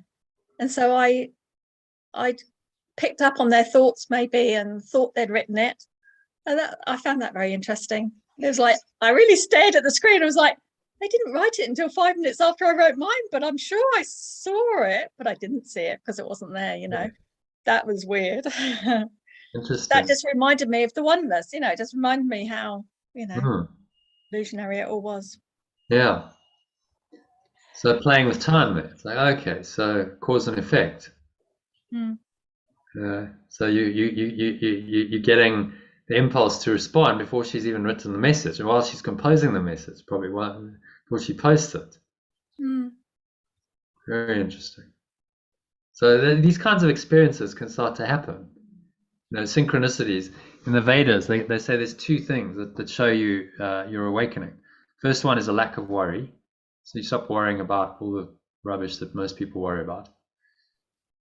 And the second one is synchronicities, of increasing so-called random coincidences and things that are happening that are like a bit strange. And this happens more and more. Lots of those. You can accelerate. Yeah, loads of those. Yeah. And you go, oh, wow, actually, because that's a sign that you're awakening, because you're starting to play with the mechanics of time and space. And so things start to kind of twist and bend. And, because those rules of time and space and causation are not actually true. So you start to bend those rules. And that starts showing up in your experience. And you start going, oh, wow, actually, it's not quite as solid or real as I thought it was. It's all kind of quite bendy and flexible. Relativity, everything's relative in this world. Time and space are not real. They're relative. They're not absolute. This is what science is telling us. The scientists actually tell us. They confirm the truth of what spiritual masters like Yeshua have been saying. There's nothing certain in this world. The so-called material world is not certain at all. You can never say that something is actually there. in truth. You can't, the Heisenberg uncertainty principles is you can't tell the velocity and the position of a particle simultaneously. It's one or the other. Right. Wow. Okay. So is it even there then? You can never like go, there it is, and we've isolated it. So then the question is there actually anything ever there? Well, no, it's an illusion. It's a mind trick. The ego's playing on us. This is what quantum mechanics actually says, if you interpret it correctly. Okay, so that should put you in the right frame of mind for our lesson. So we dive into the lesson. How much time do we have, by the way? Just so I know. I've got until 3 o'clock. Okay, so let's see how much of the lesson we can get through. I'm happy to continue until we finish this. Okay, so let's go into lesson 191, and just grab these. So I'm the Holy Son of God Himself, Holy extension of perfect love, Himself, itself. Then we just need 91.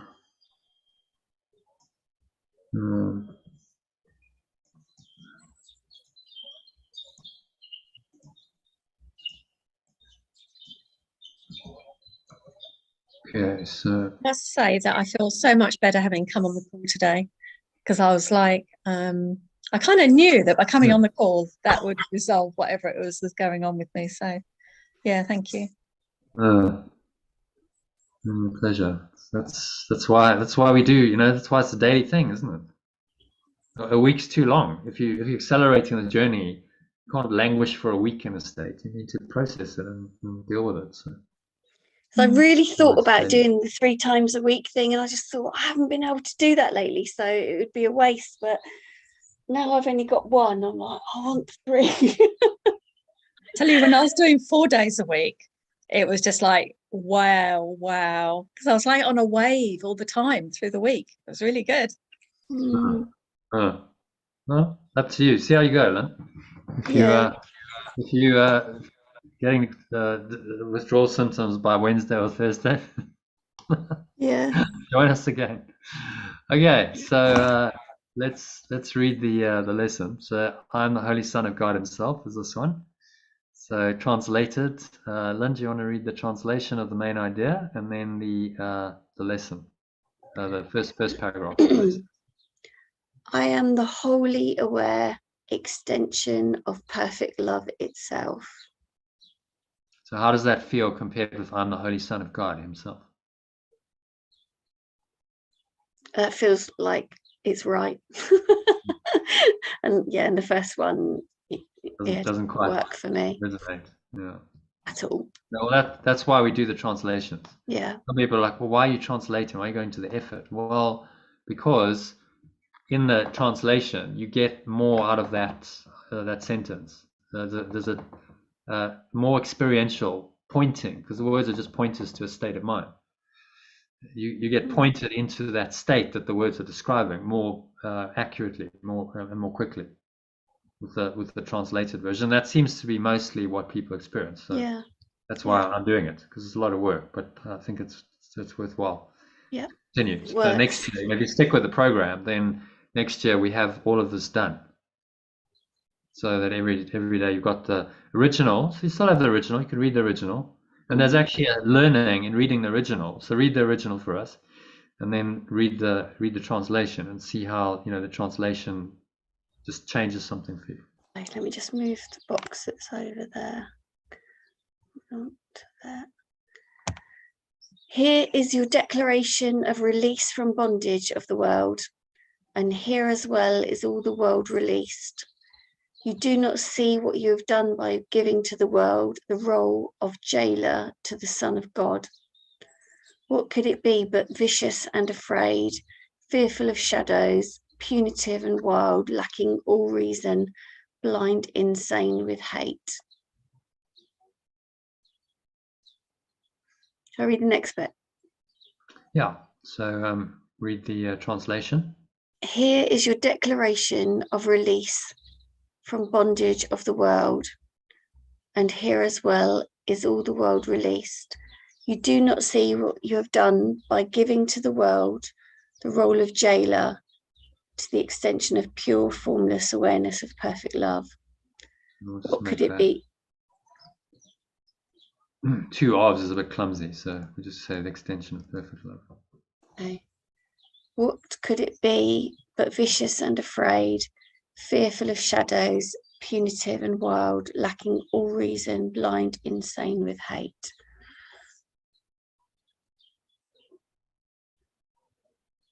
Okay, so any thoughts on that paragraph?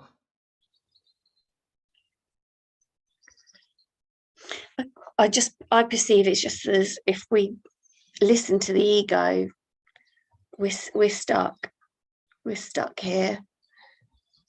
It just makes us feel those things. It makes us feel the fear, sadness, the unhappiness, all the negatives.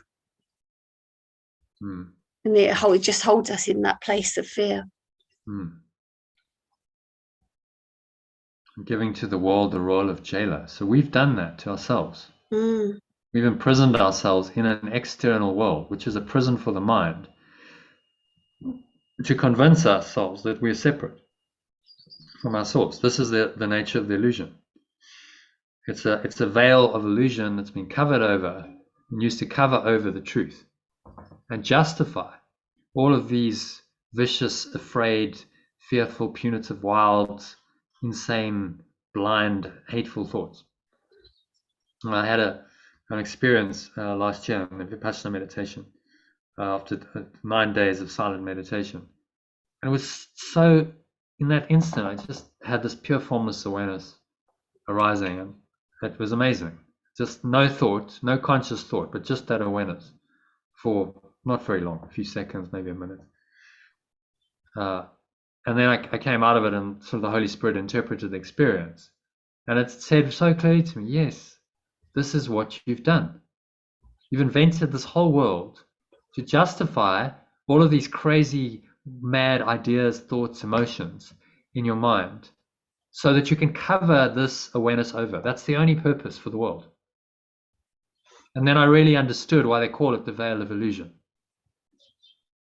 So the veil of illusion, the external, what we perceive with our senses, is like the outer level of the veil. But the inner veil is the thoughts and emotions that then justify. They're seemingly justified by the outer world.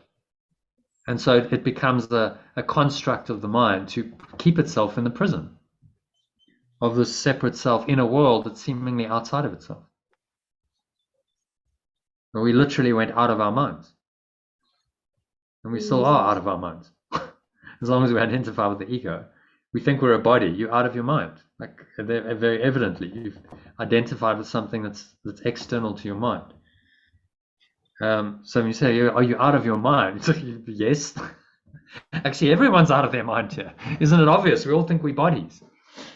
And the people who are coming to awareness of the truth that they're actually a mind are then called insane. Because they're going back into their mind and they recognize, no, I'm just mind and I'm not a body.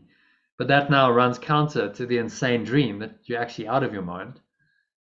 And so in a world, in an insane asylum, the sane people are going to be seen as insane, aren't they? And stand out. Actually, they know the truth and everyone else is insane. But because the majority are insane, it seems like, what is insane is sane. And that's the upside down, world we live in. So you have to be comfortable with being an outlier in that world. You're not going to fit into the ego's thought system.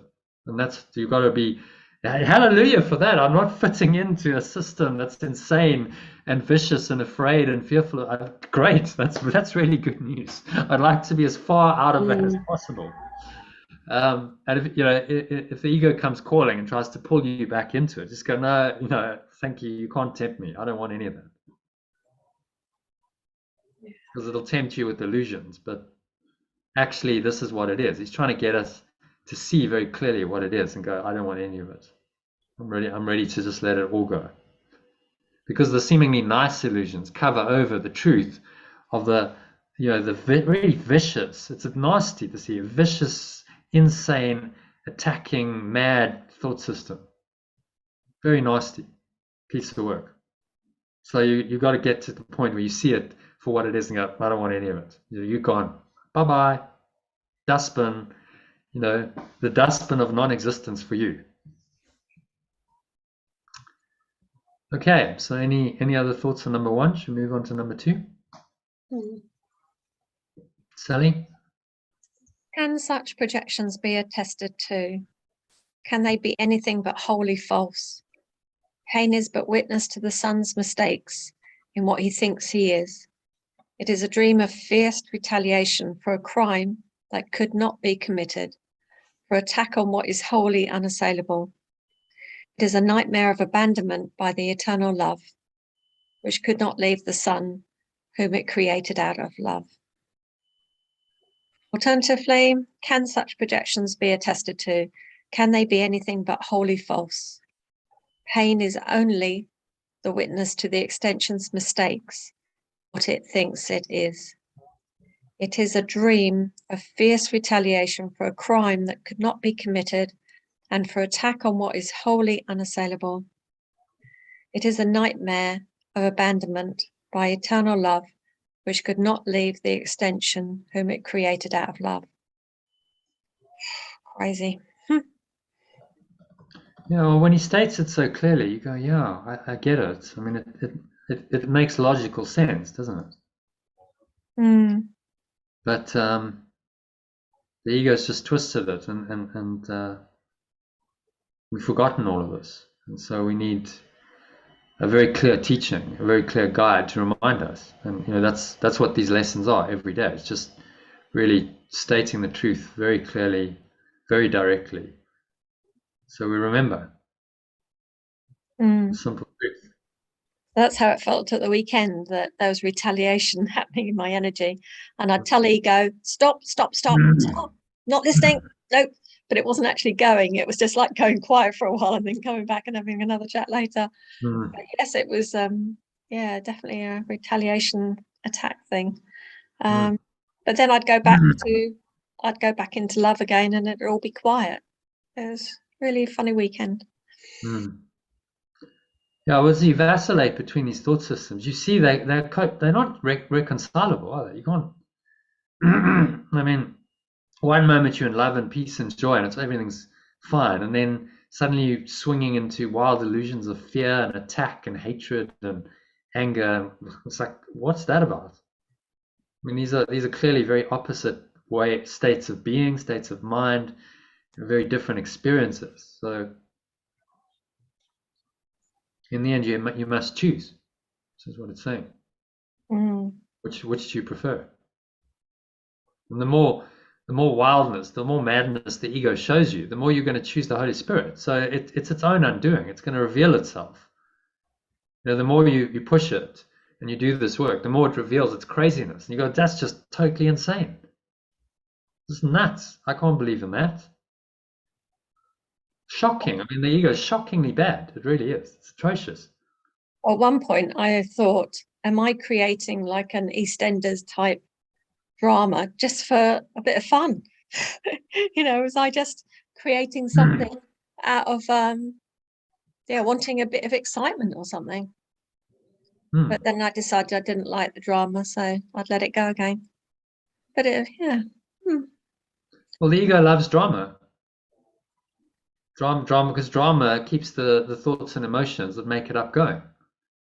Drama implies what? It's not pure formless awareness of perfect love. It's not unconditional love. There's no drama in unconditional love. It's just unconditional. Drama is conditions. Any soap opera wouldn't exist if there was only unconditional love. Everyone would just sit and they'd just be in peace. They'd be happy, and they wouldn't have to say very much to each other. They just, hey, let's sit out and just. I mean, who wants to watch that? If you're in the ego, you want to watch Oh no, I want to watch this one. This one's knifing this one in the back, and this one's sleeping with this one, and this one's doing this, and that's the drama, and the ego loves it because it perpetuates the illusion of separate characters. Oh, there's all these separate characters doing their separate things, going their separate ways, and it's all very conflicted and chaotic, and it perpetuates that illusion. It seemingly makes it real. So there's no drama in pure formless awareness of perfect love by definition. But it's an experience that is so, wonderful and amazing that you go, why would I choose drama over that? It's just like, to be insane. So as you taste it more and more, you start to choose more. You go, why would I want anything other than perfect love? It's like, no, that doesn't make any sense. To be in drama and to be like all the ups and the downs, why would I choose a thought system that seems to be opposite to this? Where there's all these downs and like it's inevitable. I'm gonna go on a downer sooner or later. It'll pick me up, give me some excitement for a bit, and then it'll take me on a downer.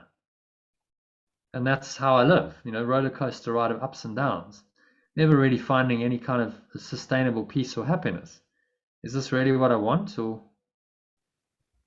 Yeah, what I used to want is all the highs and none of the lows, but it doesn't work like that, does it? no. You can't have, it's a package deal. You can't have the highs of the ego without the lows. And the sooner you realize that, the sooner you go, okay, well, the system is flawed. Like, I can't just have the highs. It's not possible. So maybe I need to look at the whole system of highs and lows, duality, and go, okay, no, enough. Find the middle way. The Buddha said, find the middle way, find the kingdom of heaven, said Yeshua, which is constant and stable. It doesn't change. There's no highs and lows. It is. Always there, always reliable, always available, and I can stay in that. I have a choice to stay rooted in that awareness. Oh wow, that is the good news, isn't it? That was the gospel that Yeshua came to preach. It's the good news. You can stay in that state all the time. You can be happy, even in a disaster of a world. The ego's dream of death and disaster is just that. Even in that, you can still choose to be happy. Can still choose the kingdom of heaven. I didn't even realize that constant state existed until I joined this program. Oh, I know that sounds really bizarre, but I knew there was emotions and I knew there was energy, but to know that this other state was just there and constant, yeah, that was quite a revelation. I think you said to me one day, there's the emotion of joy and there's the emotion of happiness, but then there's the truth, which is the state of joy or the state of peace. And that was the turning point for me. It was like, oh yes, the state. Oh yeah. Even though I'd been working towards it, but I hadn't actually realized that state for me is well, it's indescribable, isn't it? Really, because it's just that flow. Well, there's, if we go back here to David Hawkins, where's that? Ineffable. Ineffable means indescribable. You can't put words to it. What's the emotion of pure formless awareness of perfect love? I can't even put words to it. It's just the best I could do was pure formless awareness. That's what came to me after that experience. I'm like, because pure formless awareness is not trying to construct it and make it into something it's not. It's just like it's saying it's pure formless awareness. It just is. Because how else do you describe it? So that's where we're going with this, into a state. But the reason you didn't know it before, because if you know it, then the ego's in serious trouble. Because now you know that there's this eternal state, which is really your true state. That's your true nature. That's who you really are. You are one with that awareness. Now you know it, and you actively go, oh yeah, actually this is there. It's available as an option. That's the biggest threat that it can experience. So it's going to try and keep you away from that knowledge. Most of the world don't know it because the ego is doing its best to cover that over and not allow you to see that. That's the veil of illusion. Because you get a glimpse of that and you experience that, you go, oh wow, that's incredible, that's awesome. There's this pure formless awareness state that's just always there, and it's amazing, and really nothing here can compare to it. I want that only. Oh, okay, now there's an opening, and the Holy Spirit will work with that. to take you deeper and deeper into that experience and undo the ego. And then going back to the Robin experience I had, as soon as you name it, you're out of it, aren't you? As soon as you name something, no longer in it. Well, Lao Tzu, who wrote the Tao Te Ching, in the Tao Te Ching, he says, the Tao that can be named is no longer the Tao. Because as soon as you name it and you put a form to it and you try and define it, it's no longer the Tao, is it? It's no longer infinite and eternal. So that's why, not naming things is actually a very good practice. It just is. You feel it. You feel the essence, not even the energy. You feel the essence, the life essence of the robin. And you feel that as your life essence. Now you're in the Tao. Now you're in God, in pure formless awareness of perfect love. As soon as you name it, oh, that's a robin, what does it do? It contracts all of that. Oh, separation has come in. That's a robin. You've defined it by its form, and therefore I must be a person because that's a robin, and I can see the robin. And this is how the mind works. So a lot of bird watchers, they'll go and they'll diligently, oh no, I saw a robin. They tick it off their box. Oh, I saw 50 birds today on my expedition. But they're missing the whole point. Because they're missing the essence of the bird, and they're missing the essence of themselves. They're just in the mind going, oh, my separate self wants to see lots of robins because I identified myself as a bird watcher. So therefore getting 50 ticks on my box is a good thing. And that kind of gives me a boost in my little self-image that I'm now a good bird watcher. So tick, tick, tick, tick, tick the box. And I'm, oh yeah, aren't I great? But they're missing the whole point. You're not even seeing the robin. You're not seeing any of it, really. Because they're missing the life essence that's behind all of it. So it's like seeing you're spending hours and hours watching and you're not seeing anything. It's bizarre. Because your mind, your perception won't let you see the truth. I'm really confused. I was going to say, Lynn, what are you thinking? My mind's blown. So obviously I'm a spotter, not just birds, but butterflies, dragonflies, animals, everything. And I feel like I see them. I see their true form as perfect, beautiful things. But am I not? Yeah, I think you are. I think you are initially. You see them as pure love, don't you? Yeah. And then you name them afterwards. Oh, okay. So that there's a contradiction in term. I see their true form. Well, form is not true. So form by definition is false. Do you see that? Oh God, no, explain it to me. Because only pure formless awareness is true. So the very essence of that thing, only that is true, right? This is what this teaching is saying. Only that is true and nothing else is true. So the very essence of that butterfly or that plant or whatever it is you're photographing is that essence, it's that awareness. Once I make it solid, it's not pure formless awareness. No, you see. So then once you make it into a form and you focus on the form, as beautiful as the form may seem to be, these forms of nature seem to be exquisite. Yeah. Look at it. This amazing butterfly and the intricacy of nature, and people can really get into it. And then they find it very hard because they've got into the form to say, but it's all an illusion. How can that all be illusion? Well, because it's a very sophisticated, complex illusion designed to convince you that form is real, that separation is real. See, so the ego has gone to great lengths to show you that all of these forms are seemingly separate, and this is now called this, and this is called this, and that then seems to make separation real. It's gone to huge lengths. It's invented a whole universe. It's invented a whole world with billions, trillions of separate forms, which you can now seemingly perceive from your separate form to make its illusion real. Yeah. What a setup. Man, what a mind job. That's all you can say. But that doesn't mean that you can't see the essence that underlies the form.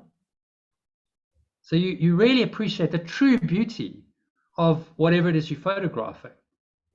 Yeah. Lies in the essence of it, not in the form of it. The energy of it. Yeah, you could call it energy. It's a feeling, but it's actually not energy because it doesn't move. It doesn't change.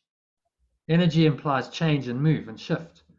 It's formula. actually the very life essence that no scientist can explain. They can't explain that essence. How does that butterfly live? No scientist can tell you that. Can they explain it? They can't explain it. So they can explain all about the form, and this butterfly does this and it lives so long, and we explain all of that. That's all in the books. But they cannot explain why that butterfly is alive. They cannot explain that, can they? No. Because it's ineffable. You can't explain it. It's the life that is inexplicable. It's the very source of life that is beyond explanation, that you're then seeing in that butterfly or in that whatever it is you're photographing. And if that doesn't blow your mind every time you see it, every time you perceive that, then nothing will, because you're tapping then into the very source of your own awareness, and you're seeing it in those forms. And that is a completely extraordinary, miraculous, mind-blowing experience if you have it. And you could have it every time you go into nature and you photograph it. It's available for you. And then there can be no sadness, because the form is going to come and go. That butterfly is going to die. You go, oh, that's so sad. It's such a beautiful butterfly. Now it's no longer. But if you're rooted in the pure formless awareness of presence, then you recognize it can't die. It was never possible for the butterfly to die. And then you just see that essence is everywhere. It's in every tree, every plant, every rock. It's in you. How can that die? It's the very essence behind everything. That's eternal. And then you've transcended the illusion of death and separation. And then you're enlightened, you go home. Back to that. But you don't really go anywhere. You just stay in that awareness. That's the truth. You stay rooted in that awareness, which is your true awareness. So you're merely returning home from a mad journey outside of that awareness. That's all that's happening. But that feels like it's a different seeming reality, because you're going purely into mind. It's ineffable, pure consciousness. Well, in our language, that's pure spirit. We've actually gone beyond consciousness, because consciousness is still of the body. It's still an idea of separation. Consciousness, I don't know, I can't bring it up. It's somewhere. I just couldn't bring it up from today's email. But actually, this is consciousness. It's another name for it. Ego consciousness.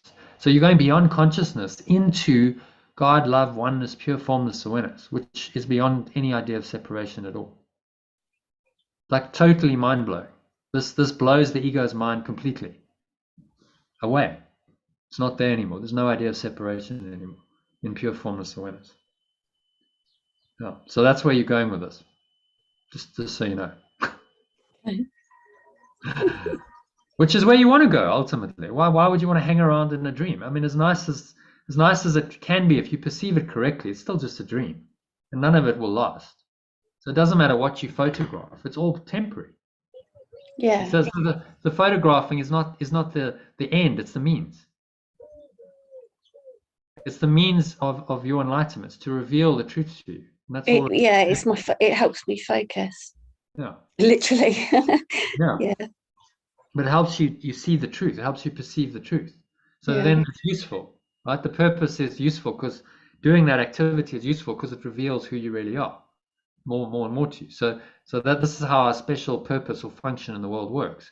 You do it because it reveals the truth to you, and that's how you do it. But it's not the ultimate truth. No.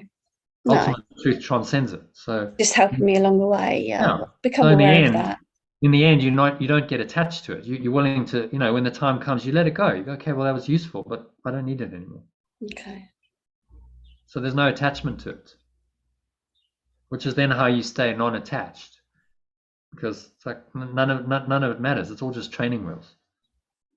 And at a point, you discard the training wheels. If you can stay rooted in this experience, in the pure formless awareness, the ineffable bliss of pure formless awareness of perfect love, pure consciousness, as David Hawkins calls it.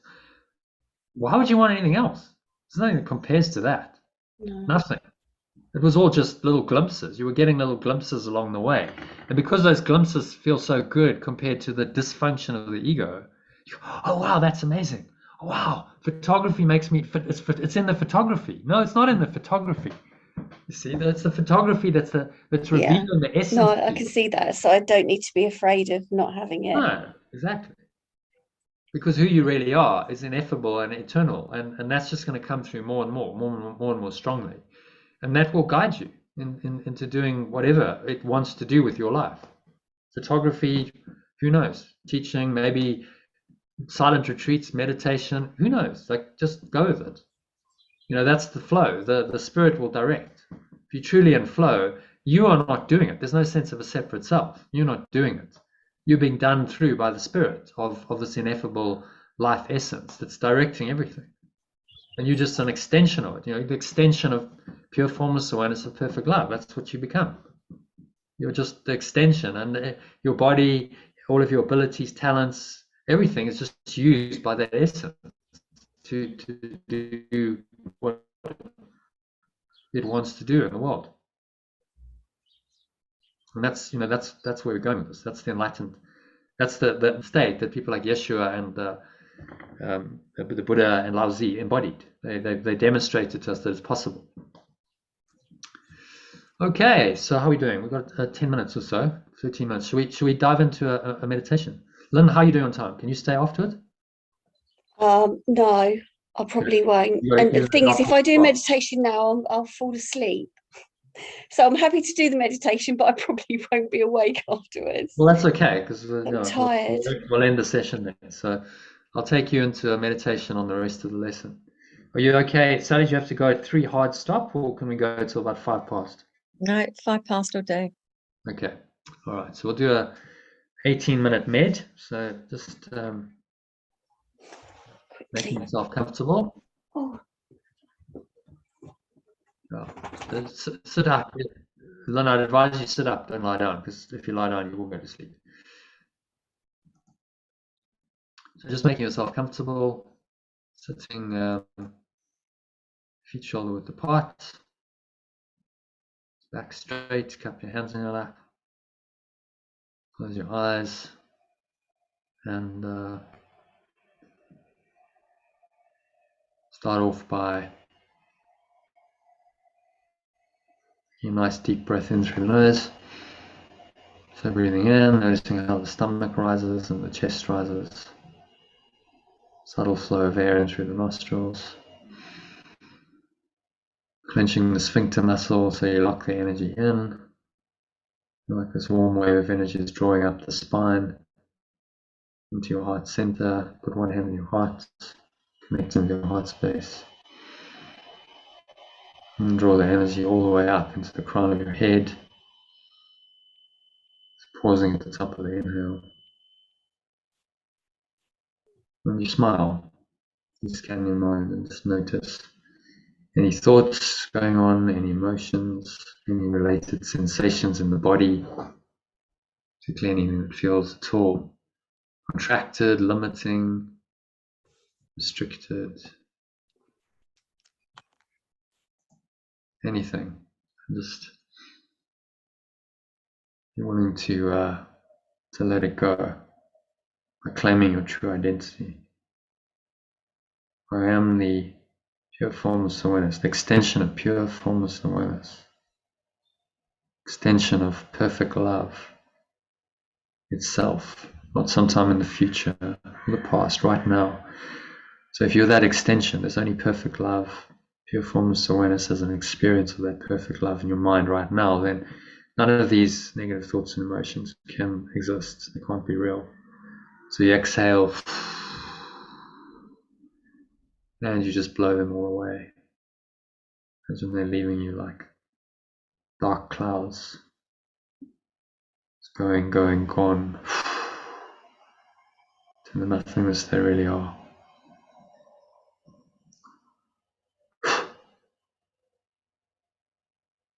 Move the stomach into your spine. Expel the last remaining air out.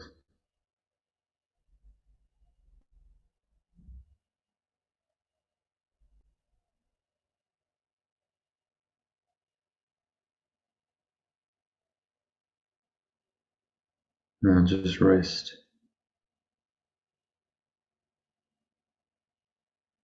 And peace and the stillness come when you let go. You let God, you let this, your formless awareness of perfect love stream through to your awareness.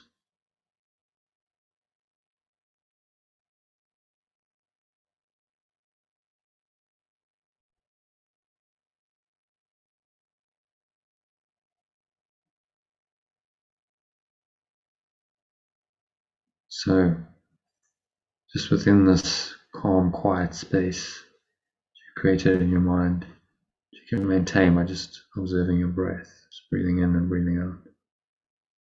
Through the nostrils, observe subtle flow of air into the nostrils, the sensations in the nostrils, and out of the nostrils. Keeps you rooted in this spacious awareness. Just allow these words to drop in from today's lesson. Yeshua says, "What have you done that this should be your world? What have you done that this is what you see? Deny your own identity. This is what remains, a world that is vicious and hateful and ugly and insane. You look on chaos and proclaim it as yourself. There's no sight that fails to witness this to you. There's no sound that does not speak of frailty within you and without.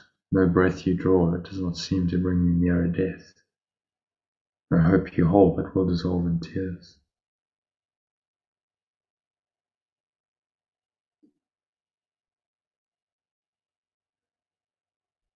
Deny your own identity and you will not escape the madness which induced this weird, unnatural and ghostly thought that mocks creation and laughs at God, laughs at perfect love.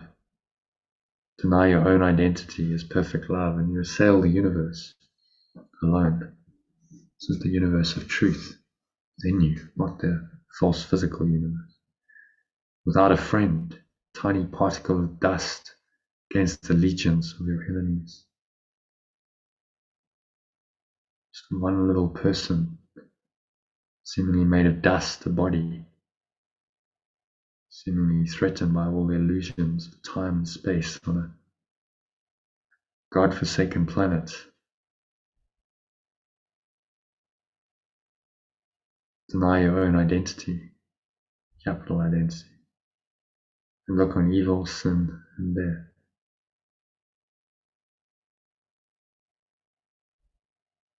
Watch despair snatch from your fingers every scrap of hope, leaving you nothing but the wish to die.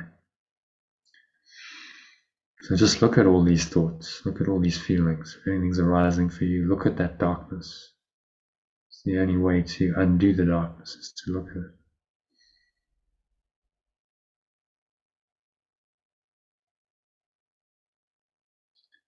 Yet what is it except a game you play, which identity can be denied? You are as God created you. You are as your formless awareness of perfect love extended you. All else but this one thing is folly to believe. And this one thought is everyone set free.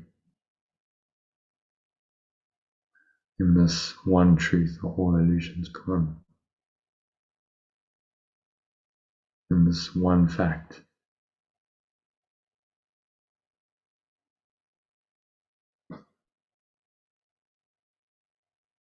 the sinlessness proclaims to be forever part of everything, the central core of its existence, and its guarantee of immortality. Innocence, sinlessness. So breathe it in, as you're infusing every pore, every cell, every muscle of your body, every part of your mind with innocence. It helps you to imagine a white light of innocence flowing into part of your body, every corner, every fiber of your being.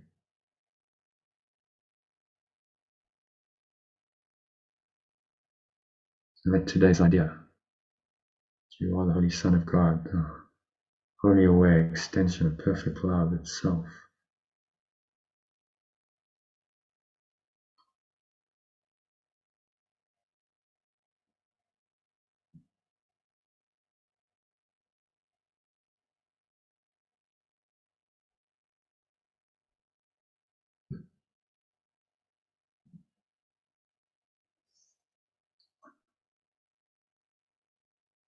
The Holy Son of God itself.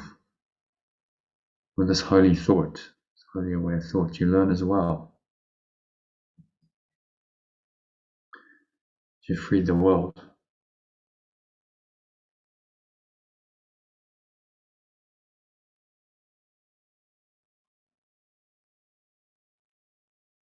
You have no need to use it cruelly and then perceive this savage need in it.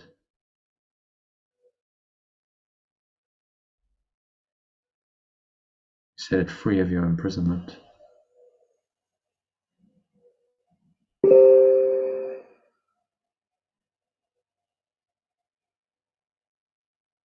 will not perceive a devastating image of yourself walking the world in terror, the world twisting in agony because your fears have laid the mark of death upon its heart.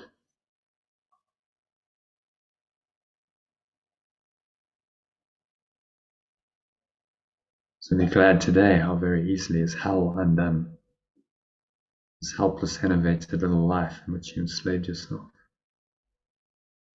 You need only tell yourself, I am the Holy Son of God Himself. I am the wholly aware extension of perfect love itself. I cannot suffer, cannot be in pain, cannot suffer any loss, nor fail to do all that salvation or awakening asks. And in that thought is everything you look on wholly changed.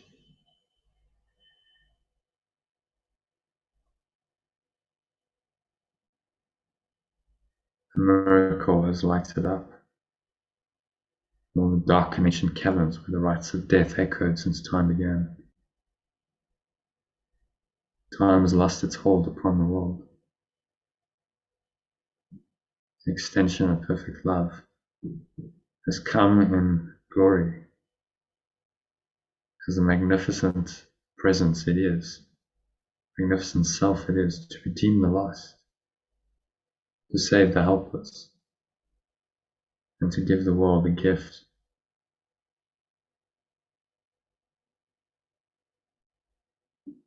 of its letting go. You could see the world as dark and sinful. And perfect love's extension has come again at last to set it free. So you who perceive yourself as weak and frail, futile hopes and devastated dreams, born just to die, to weep and suffer pain, hear this. All power is given unto you in earth and heaven.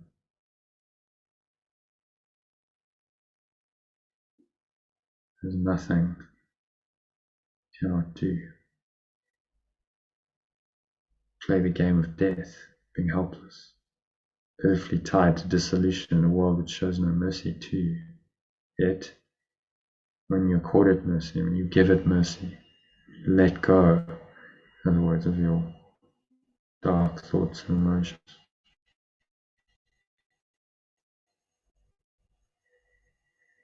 And will its mercy shine on you. So breathe in mercy, which is the same presence as innocence, grace, love.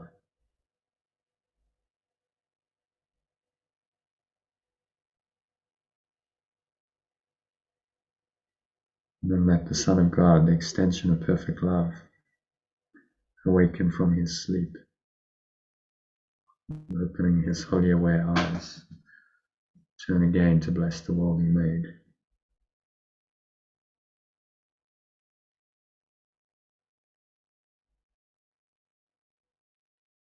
So let's just, for a moment, before we come out of the meditation, just pause here. Give yourself a couple of minutes just to sink inwards into the beingness that you truly are, the fully aware extension of perfect love, or the pure formless awareness of perfect love, as we call it.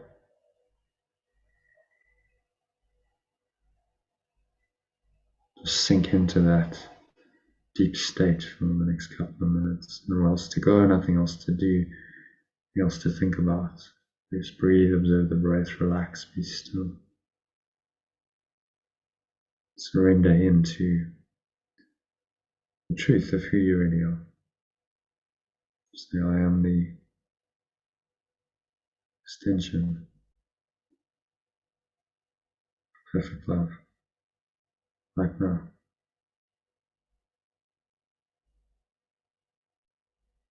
Surrender to that, and to that identity alone.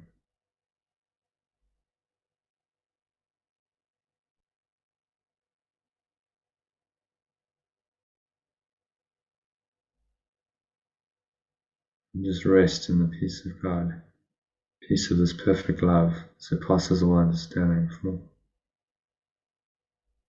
couple of minutes of deep silence.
Thoughts come up to seemingly disturb this deep peace, pull you back into the veil of illusion.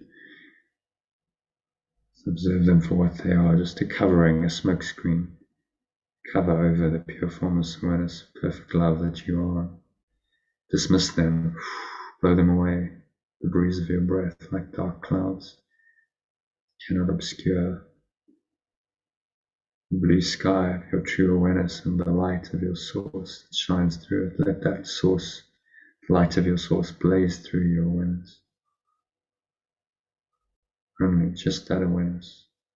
Nothing else to think about, nowhere else to go, nothing else to do for another minute of deep silence.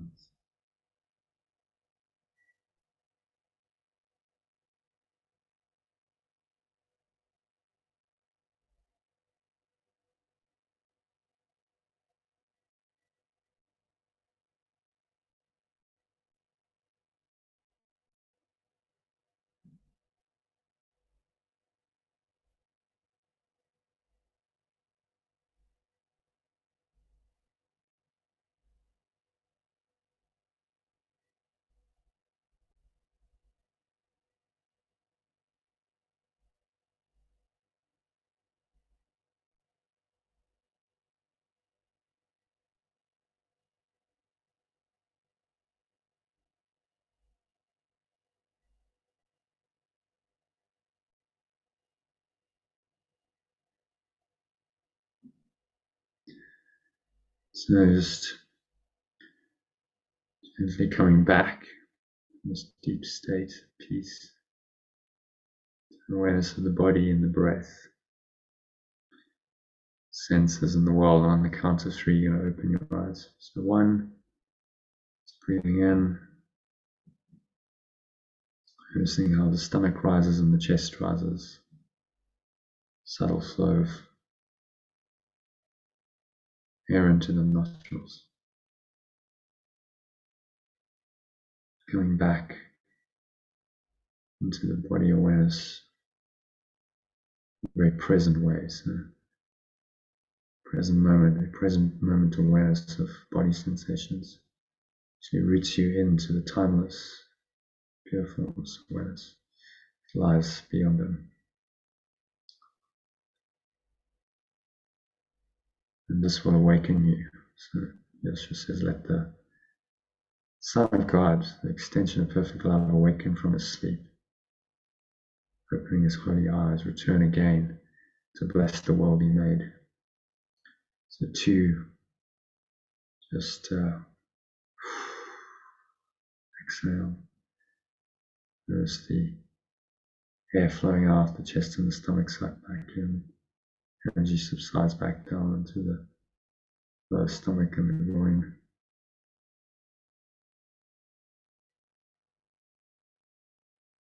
Stay rooted in this awareness. Your world is an era it began, but it will end. Reflection of your holiness, your all awareness, and you will sleep no more and dream of death. So join with me today, says Yeshua. Join with us. Your glory, your magnificence is the light or true awareness that awakens the world. Do not withhold awakening longer. Look about the world and see the suffering there. Is not your heart willing to bring your weary brothers rest? They must await your own release. You stay in chains till you are free. You cannot see the mercy of the world until you find it in yourself. They suffer pain until you've denied its hold on you. They die till you accept your own eternal life. You are the Holy Son of God himself.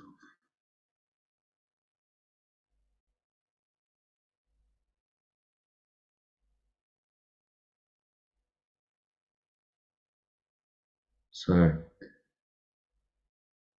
with this awareness, you are the Holy Son of God. You are the pure formless awareness, the extension of pure formless awareness itself. Come back on the count of 3, open your eyes, and you're going to carry on your day, walking this world of illusion, remembering the truth about who you are. And in that truth is all the world free. And in that memory, earth and heaven are one.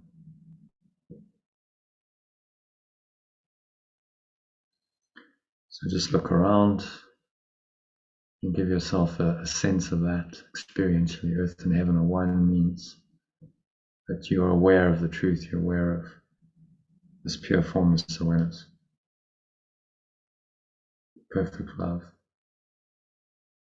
underlying all sense perceptions.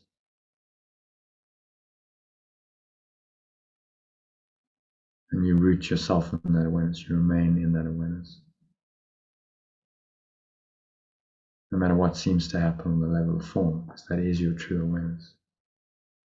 And this awareness is what will save the world. This will awaken the mind from the world, free the mind from believing that it's a body, believing that it's enslaved in the world. That's what saving means, salvation means. So to stay rooted in this awareness, just top yourself up frequently with this lesson. I've sent you a 5-minute breath break you can listen to. Yeshua recommends every hour. Well, that's too long. I've given you some instructions for practicing in under a minute. Just do a quick breath, follow those instructions, and use the lesson and your breath to help you let go of whatever is blocking the awareness of love's presence.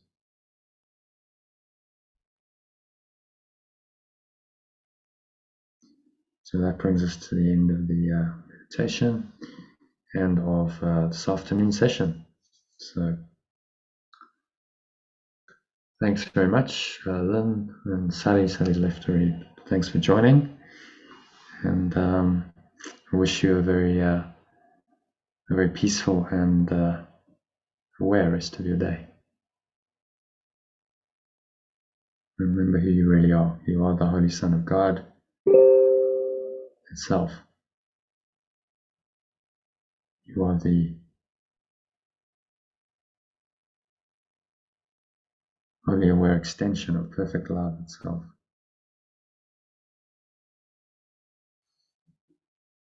And I honor you as that.